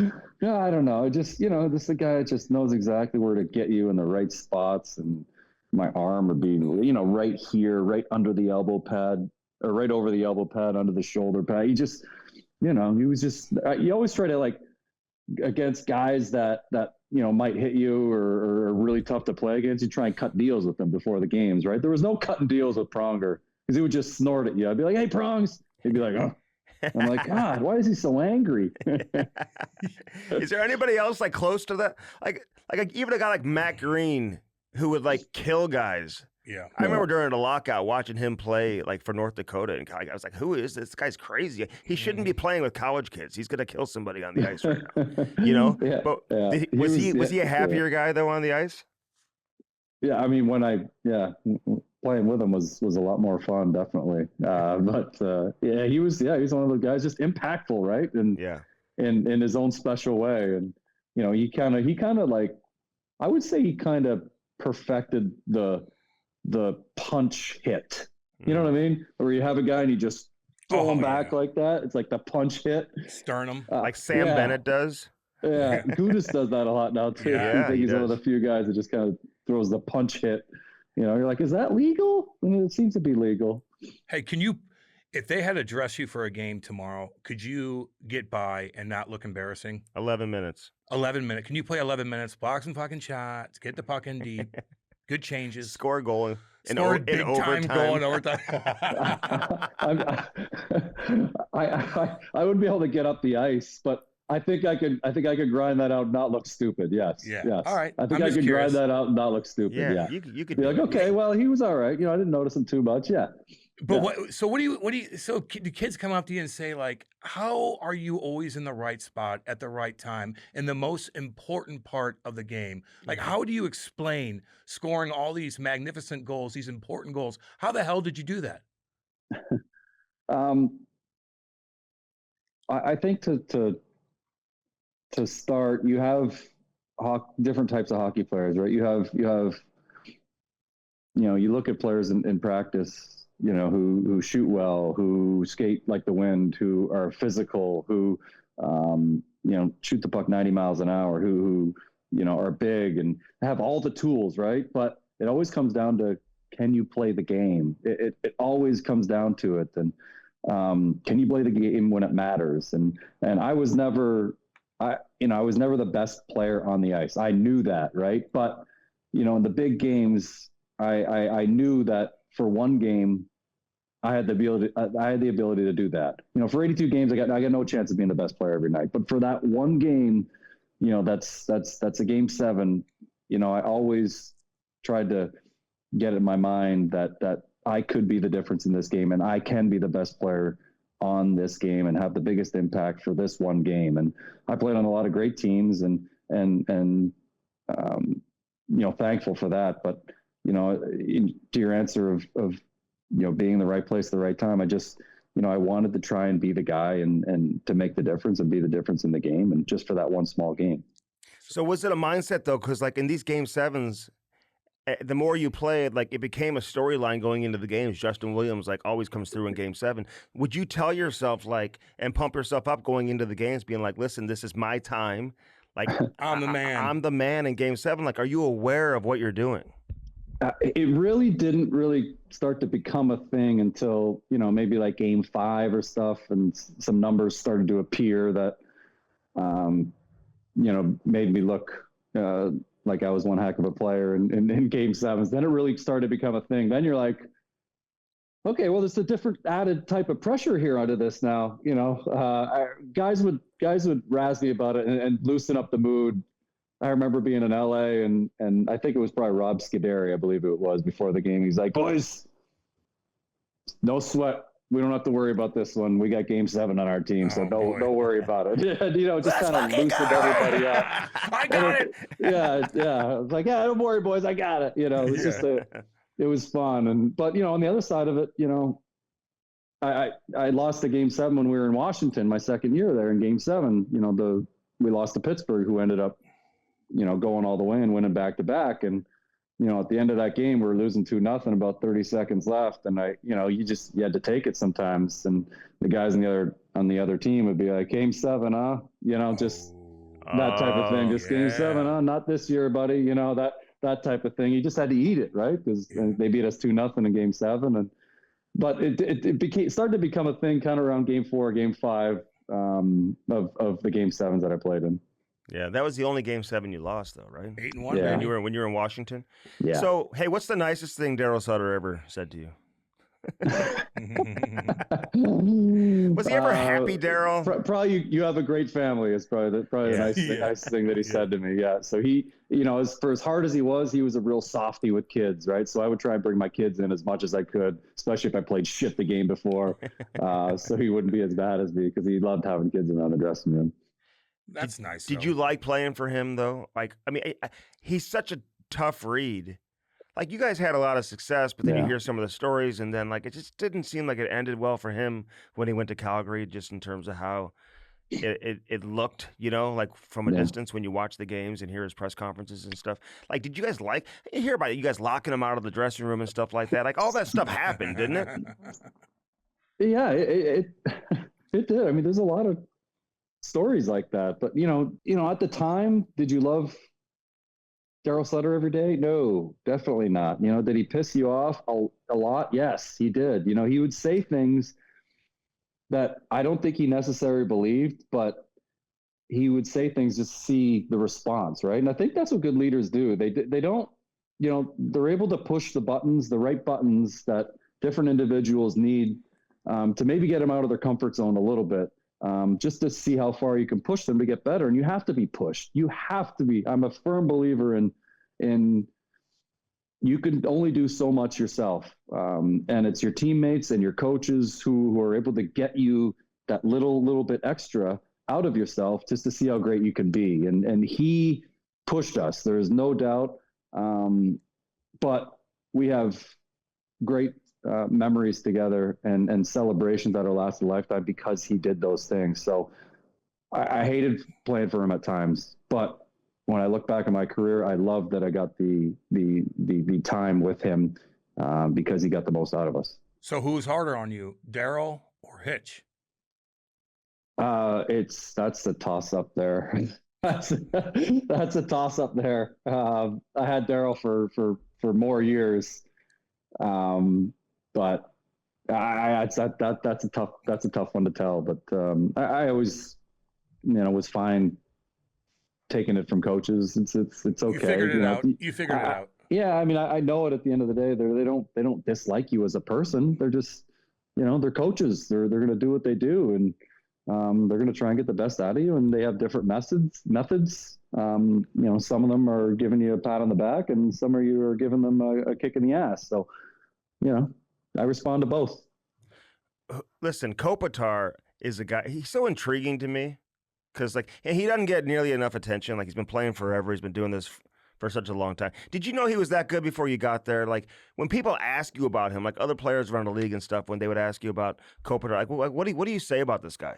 Yeah, he's the most unassuming superstar in the league. He's the most not talked about superstar who is going to be a first ballot Hall of Famer, who is a great person. I mean, this guy is, he does everything, has been doing it for so long. I mean, you don't ever talk about, or hear about Kopitar being on the trade block, or Kopitar has lost it. Kopitar is this. Like, it's never a story because he's just so darn good. And he's one of my, best friends in hockey, and a guy that's continually gets it done every year. And for him to be as unknown as he is, to, I guess, the people inside the hockey world know how good he is, right? But just the random fan of how good he is, I think it's probably just the way he wants it, though.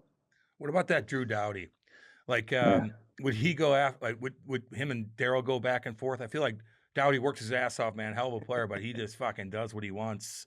Did he go back and forth with Daryl a lot? Yeah.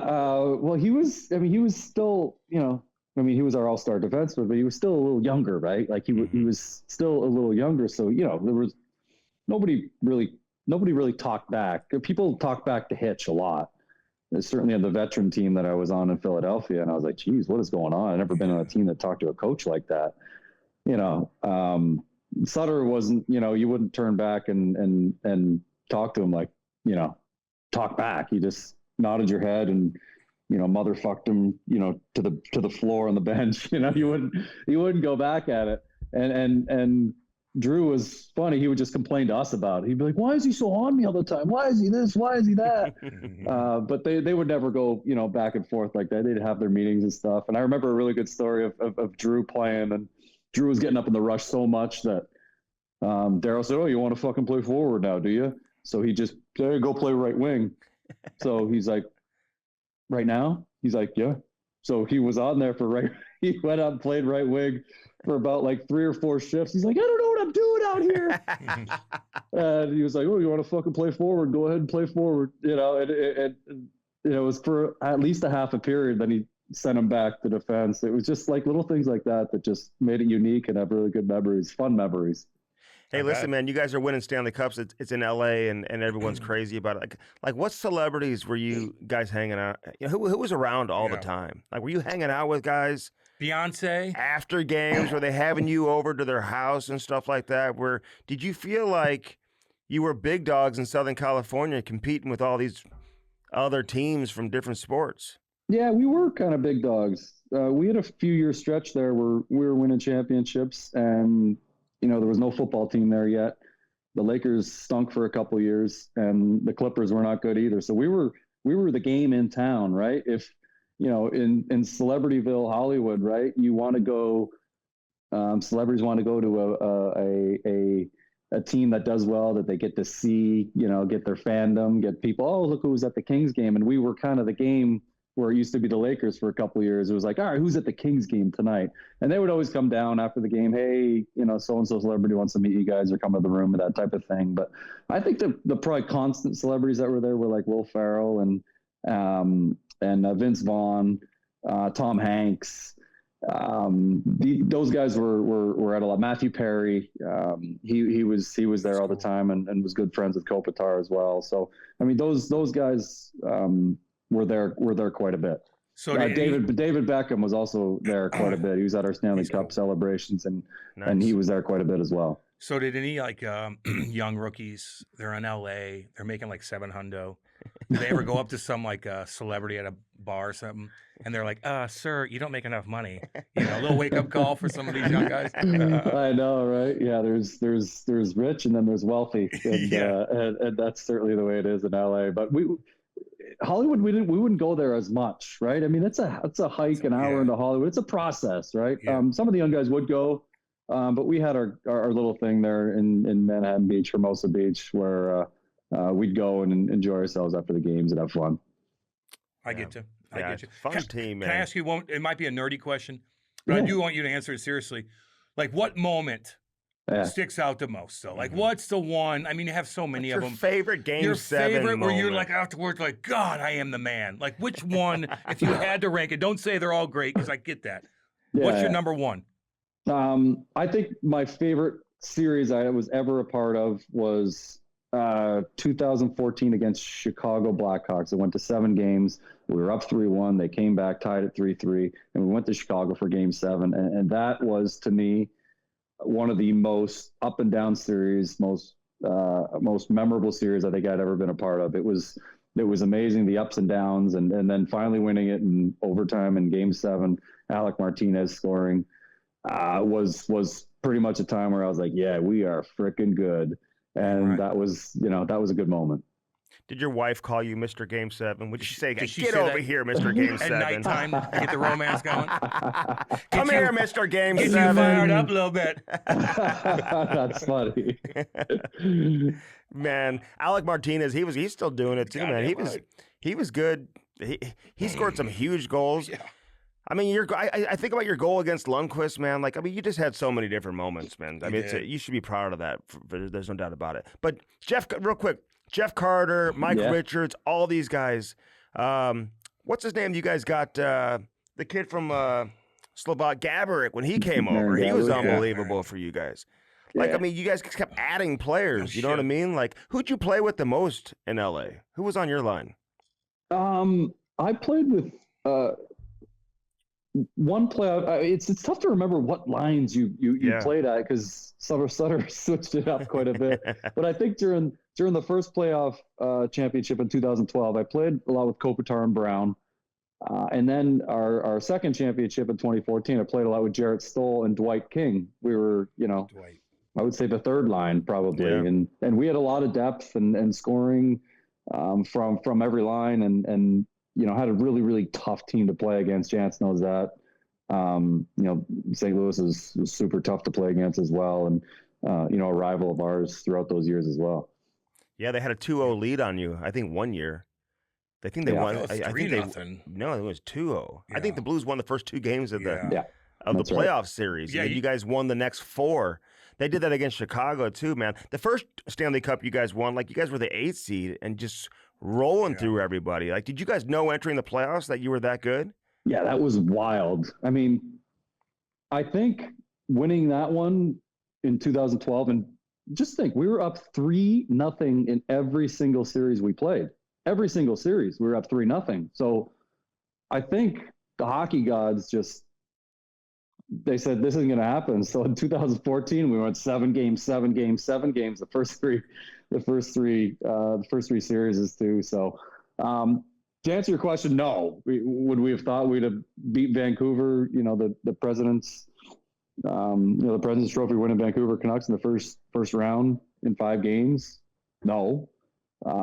But you know, we just kind of rolled that momentum. That's the great thing about hockey. It's so anybody can win. You just got to get in, and that's really what it is every single year. You get in, you get playing good hockey at the right time. You get a hot goalie like we had Jonathan Quick that year, and man, you can ride this. You can ride it a long way and bring a championship to a city. Yeah, Do you he think was so damn anybody good. could win when they get in? Because I look at all these teams that win, and they're fucking loaded from top to bottom with great goaltending. Like in baseball, I feel like you could probably do that, but in hockey, man, like the best team usually wins. Yeah, well, with the 7-game type thing, right? Yeah. Do I think anybody can win when they get in the playoffs? No, but I think anybody can win from any position, if that makes sense, right? Like, I don't think any team can win. I don't, you know, not any 8 seed can win. I mean, we won, but, you know, yeah, just to clarify that, I think any team can win when they get up, but not, you know, any random 8 seed. Yeah. I get you. Yeah. Hey, listen, and Jonathan Quick, I'm glad you mentioned it. I didn't even ask about him. That guy, he had such a great run. God. Unbelievable career. But you as a kid, though, like you're a first-round pick, so like, when you see somebody a first-round pick, you just assume that they're always been a superstar growing up. But you got cut from your junior team, right? I mean, you had some adversity as a young kid, didn't you? Yeah, I wasn't the silver spoon first rounder. I don't think, you know, people laugh at that, be like, oh, first rounder, you're a first rounder. You went right to the show. You never played any games in the minors. I'm like, no, I didn't. But I did have a lot of hardships, you know, before that. You know, I got cut from my Pee Wee team when I was 13. I tried to make some junior A teams in Canada when I was 16. I got cut from both of those. I got cut from my local Coburg Cougars junior A team when I was 16, and I had to go play junior C for a year before I went to Plymouth Whalers to play in the OHL, which halfway through that year, they sent me down to the junior A team as well. The next year was my draft year, had a really good year, and then the next year I'm in the NHL. So shit happened really quick for me, but I just didn't stop believing of what I wanted to do. And I got great opportunities as well. I mean, I didn't think I'd play right away when I was in Philly my first year, and, you know, shit just happened that way. No World Juniors, nothing like that for you? No, I was definitely overlooked for any of that. And I wouldn't, you know, I would say that was a given too, that I wasn't going to come anywhere close to the World Juniors when I was younger, but I was playing in the NHL when I could have played for the World Juniors, but Philly didn't let me go. They wanted to keep me, and that's kind of one thing I look back and I watch it just happened, the World Juniors. I wish I would have got a chance to play that, but you know, at the time I'm like, oh, thank you. I'd rather play in the NHL. This is awesome. So the Cougars cut you? The Cougars cut you? Do you ever go back to hometown and they're like, dude, your name's on the sign. We're sorry about that. We're sorry. Hey, can we still get that autographed jersey for We our love you. auction? We know we made a mistake. They cut you. Yeah, the Cougars cut me. They called me up for, I think I played 2 games for them. Yeah. So I think, they claim, hey, he did play here though. Yeah, right. He's one of us. Hey, real quick, do you have a weird shot? Like, is there something unique about your shot? People talk about it. It's kind of like I don't know what they say, like a lacrosse swing or something like that. Is this something unique with the shot? Yeah, I think everyone has a a unique shot, but I have heard that some goalies told me it comes off a little awkward or differently, but I don't know. It's nothing that I tried to do. It's just the way I do it. I think everyone's got their own way. Everyone's got their own golf swing. I just, I have a different way of shooting sometimes, I guess, and it comes off my stick a little different. I don't know, but I have no answer for that one. That's why no rhyme or reason to it. That's why they cut you. He shoots the puck exactly. weird. They're like, we can't keep him. The Cougars. Hey, before we let you go, man, and you've been great. We appreciate it. But like, Kai, coaching your son, I know Raleigh's got a good thing going on right now with the junior Canes, and you've got some competitive teams, and a lot of former NHLers have stayed in Raleigh like yourself and helped coach. Where is youth hockey right now in Raleigh? Are you finding your guys, being more and more competitive by the year, or what?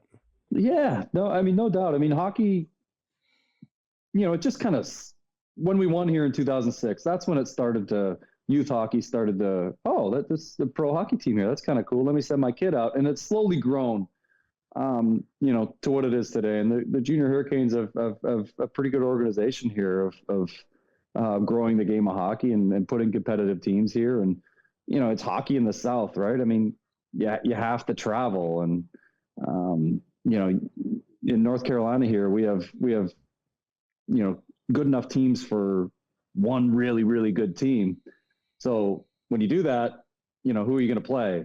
So that means you got to travel. So, right now I coach my son's 16U AAA team. We have a, pretty good team. We're, challenge and then play with the best teams in the country. And that's kind of all you want to do. You want to get ice time, you want to develop, and you want to be put in good situations where you're challenging yourself against the best kids your age. And as long as you can do that in the city that you live in, then there's no need to go anywhere else. And, that's what you try to tell parents here who want to go up north. And I need to go up north. My kid's so good. He needs to go play up north. No, he doesn't. He needs to develop in a good situation where he has good coaching. And if he's playing against, those great teams, you don't always have to be winning. But as long as you compete against them, that's the most important thing. Yeah, man, we deal with the same thing here. I think we had your son's a 2008. I think we had 8 or 9 kids from our 2008 group leave St. Louis after last year that are playing all over St. Louis. It's great. I don't know, man. Once one kid does it and another kid does it, then they feel like, the team's not going to be as good. So now I've got to go. But I'm glad you're doing that. Like, are you hard on your son? Like, are you like? Is he all in? Do you have to like push him, or is he pretty self-motivated? No, it's a self-motivation thing. I think a lot of kids that kind of grow up, around a hockey dressing room, it's really important not to just show them the game, is to bring them down to the room afterwards or on off days and or on training days or on, training camp testing days, just to bring them in and show them how hard these guys work and what is needed to get yourself to want to play pro hockey and to try and be a hockey player. I mean, it's not going to happen for everybody, but this is the work that goes in, that these guys put in, that nobody else sees, that you have to do, right? You have to do a little bit more. And I think that was good for my son, just to see that stuff growing up and to see how hard these guys work and see how they push themselves. And, the rest of it is up to them. All you want to do is for your kids, right? You want to give them opportunities if they want to work for it, right? And as parents, that's my job. If I will challenge you, I will push you, I will do the best I can to develop you if you want it. If you don't want it, that's okay too. We could find something else that you love. But he's all in hockey and he enjoys it and that's what he wants to do. So I'll do my best to help him through it. The parents leave you alone? Or like Mr. Game 7, you gotta play my kid more. Yeah, from what I'm told, I've got a really, really good parent group. But I think the best part about it is just kind of what I said about Brindamore earlier is honesty, right? Just be honest, right? Don't blow smoke up parents, telling their kids like this and their kid is that. Just tell them honesty. Hey, my son wants more power play time. How can he do it? Well, he's got to outplay this player, and this player. Mm-hmm. I'll try to fit him in. I'll do the best I can, but I can't promise anything, right? And it's just things like that, just being honest with kids and being honest with parents. And I think that's ultimately what they want. Sometimes it's not what they want to hear, but it's honesty. You got to look through things that in the bigger picture. And I don't think that stops at the youth level though, right? It goes all the way up to, colleges, and you see now with the portals and players leaving, going here and there. There's so much to it. But I think honesty is the best way to do it. And you want to develop the kids, and that's, my goal here is to help every single player, not just my son. And am I hard on them? I think you heard me ask. Yes, definitely. I am definitely hard on them. And I think as a parent who coaches, I think you have to kind of be a little bit more just to show you're not playing favorites. And yeah, of course. I think that's an important thing, and he understands that. And I think probably about 6-7 years ago, or maybe 5-6 years ago, he realized, okay, Dad actually knows what he's talking about, as opposed to rolling his eyes when, the kids and younger, they're like, Dad, what do you know? Go on YouTube.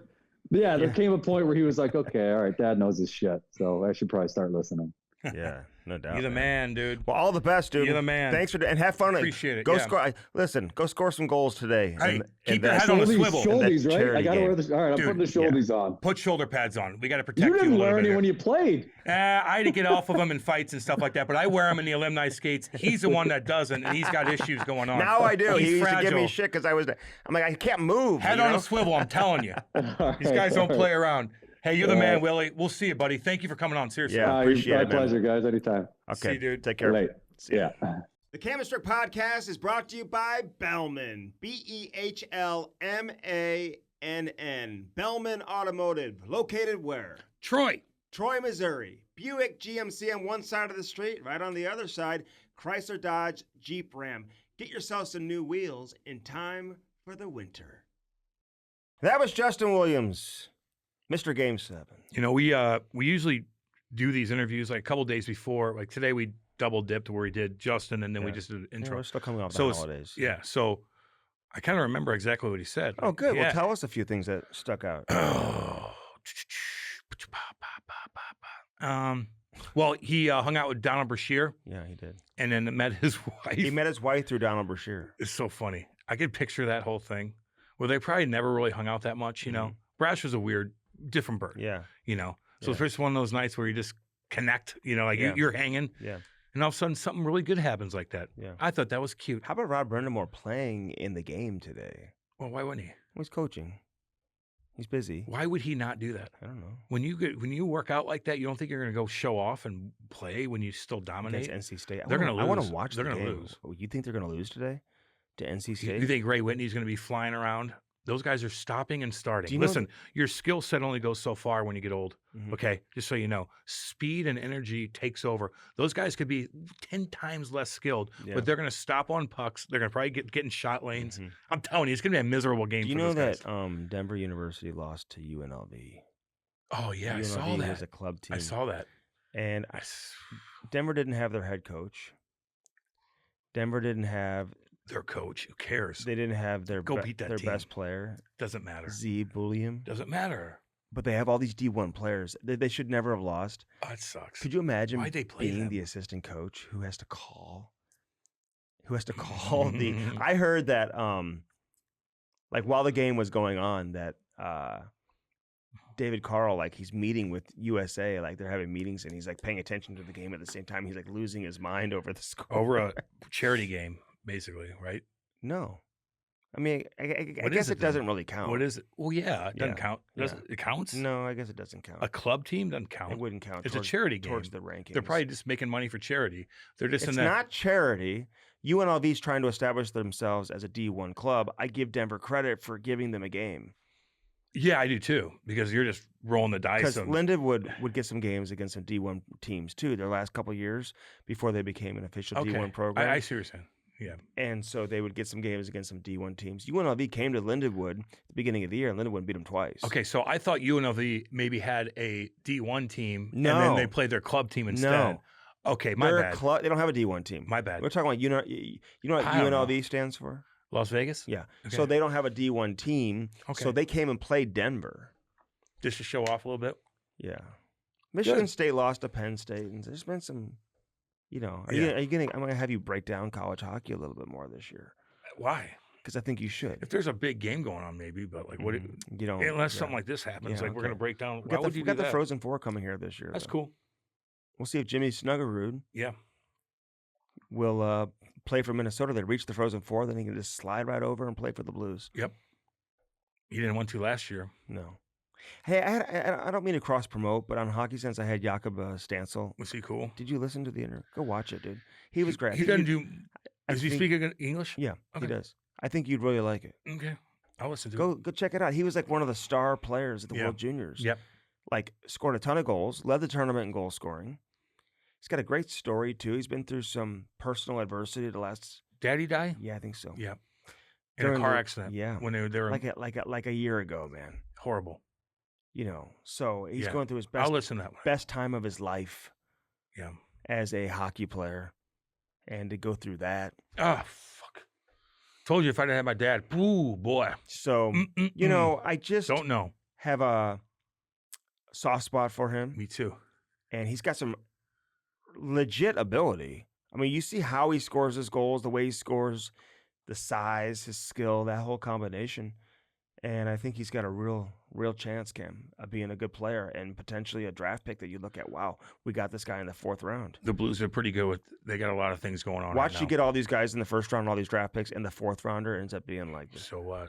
You still drafted them, baby. I know. So the Blues have a lot going on, man. They had a lot of people to watch. I know Alexander Steen, and Doug Armstrong were busy in Ottawa just trying to keep up with every single prospect that they have going Yeah, on. but by now. the time they got there, not every. You know, It trickled down a little bit, Yeah, yeah. But yeah. they had a lot to watch. There's a lot of positivity, man. That's why people in St. Louis are like, hell yeah. You know, things are a little bit kind of like yeah. we need to They go got in a the bunch right of direction. players. I don't know if any of these guys that they're bringing in are going to be elite of the elite, like superstars. But you just never Might be know. solid, man. You just never Just know. solid. But you get a lot of good players on the team, man. Just be That solid. helps. That Otto Stenberg now is over here playing in North Yeah. America now too. So There'll be a little wake up call for him playing in the American League compared to versus the Swedish league, oh yeah, you know, wasn't getting a ton of ice time over there. yeah, because they don't care about him over there. They know he's going to be gone, so they're going to play everybody else but him. So now over here, they'll develop him. You know, Well, now he comes into the American League, and it's interesting he'll be because 22 minutes. oh, he'll be on the first power play, You know, like and like the veteran guys are going to be like, no, okay. he's going to play, Yeah, especially if he does well. That's he's what's still got gonna- to suck probably about being a veteran guy in the American League, that like these young prospects who aren't as good at players at this stage, you know, they're not as strong, they're not as experienced, Yeah, and they just get all the opportunities because that's just the way it goes, man. The prospects need to play. and even if the coach wants to play the veteran guy because he knows you have a better chance of winning, upstairs they're like, no.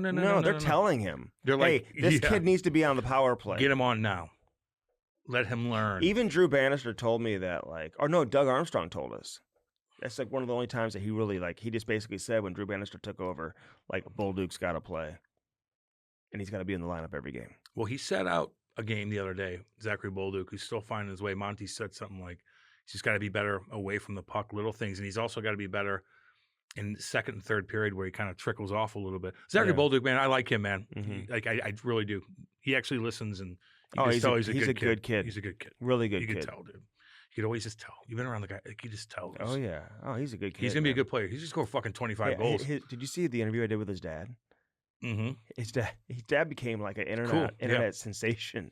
They loved him. He's just so full of personality and They did good with him. enthusiasm. They and did good everything. with him. Yeah. You know, I like seeing these young kids, man. The ones that are just, you can just tell they're gonna, they're They'll fighters, they'll man. figure it out. They'll figure it out. So Anything else? Raleigh, North Carolina, though, their hockey is coming along. It's kinda I'd like- live in Raleigh. I tell you that right now. If I had a ton of Oh, money, I would live there too. damn right I would, man. God, yeah. You know, I would totally live there. Not much crime. You got a little bit of everything. Florida's right down the way. You got the ocean. You got mountains. You got the coast.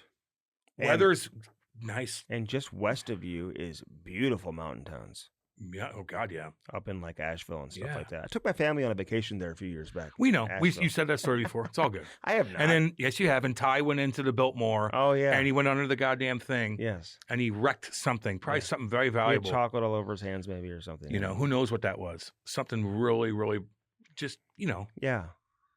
he's like one of those protesters that walks in and takes carrot juice and dumps it on Oh, the Mona Lisa. jeez. God, Psychos. what are those people doing? You guys are psychotic.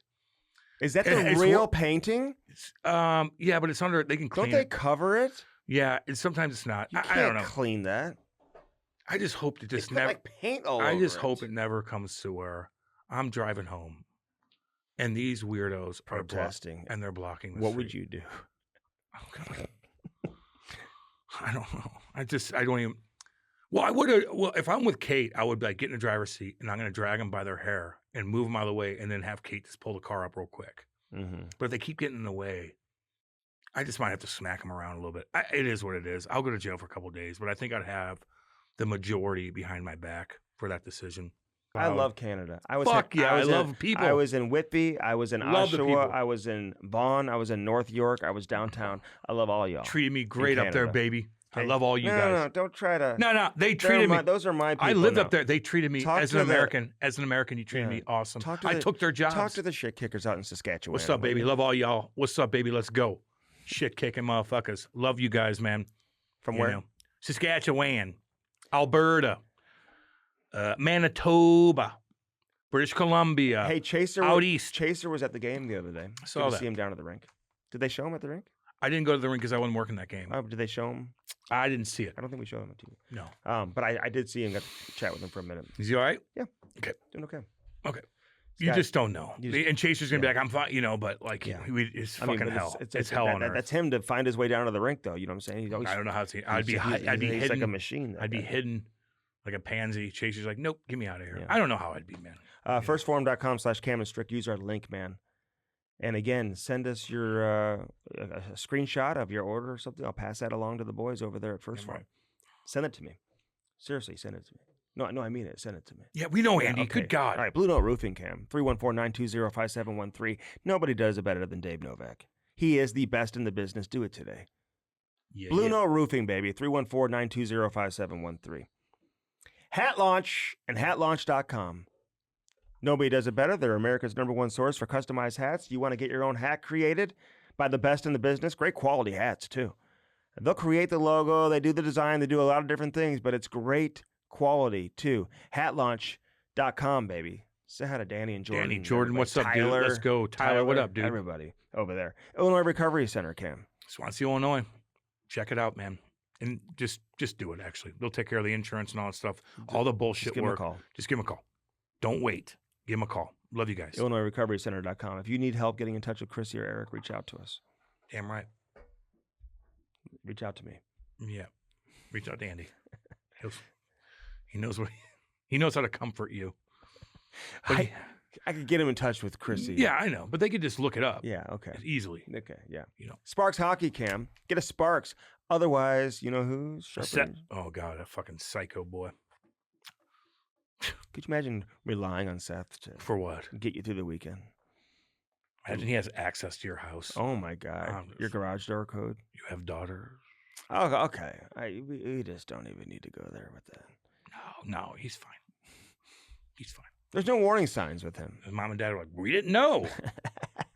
No idea. He's a great kid. He's a great kid. Just a wonderful kid. He was going to be an astronaut. No, he wasn't. Use the promo code Cam and Strick. It's going to save you more money than Black Friday and Cyber Monday. SparksHockey.com. Find out for yourself why just about every NHL team uses a Sparks. Cam at Bellman. You get no. Swinging dicks, none of that shit. Get that badass truck. Get that Denali. Let's go. Let's go. You can get a Buick. Too. So, yeah, I'll take one of them bad boys. Other side of the street, Chrysler Yeah, Dodge Jeep Ram. All located where? Troy, Missouri. Troy, Missouri. Say hi to Danny boy. Danny, what's up? Dale, Kenny, what's up, baby? Love all you guys, man. Say hells to the yeah. No, Andy. No, Just, no, just let's say- go. just Like, say Andy don't want to go home. Sure I He do. doesn't like going home. All right, lots more good stuff coming. Enjoy this one with Justin Williams. Hope you had fun with it. Subscribe and continue to support everything we do on all social media All social platforms. media. Support our sponsors too, man. And if Damn you're right. looking to jump on board, if you're an advertiser or a sponsor out there, you want to come on board with Hell us, man, yeah. give us a shout. We'll make that happen as See well. you guys. Love all y'all. Peace.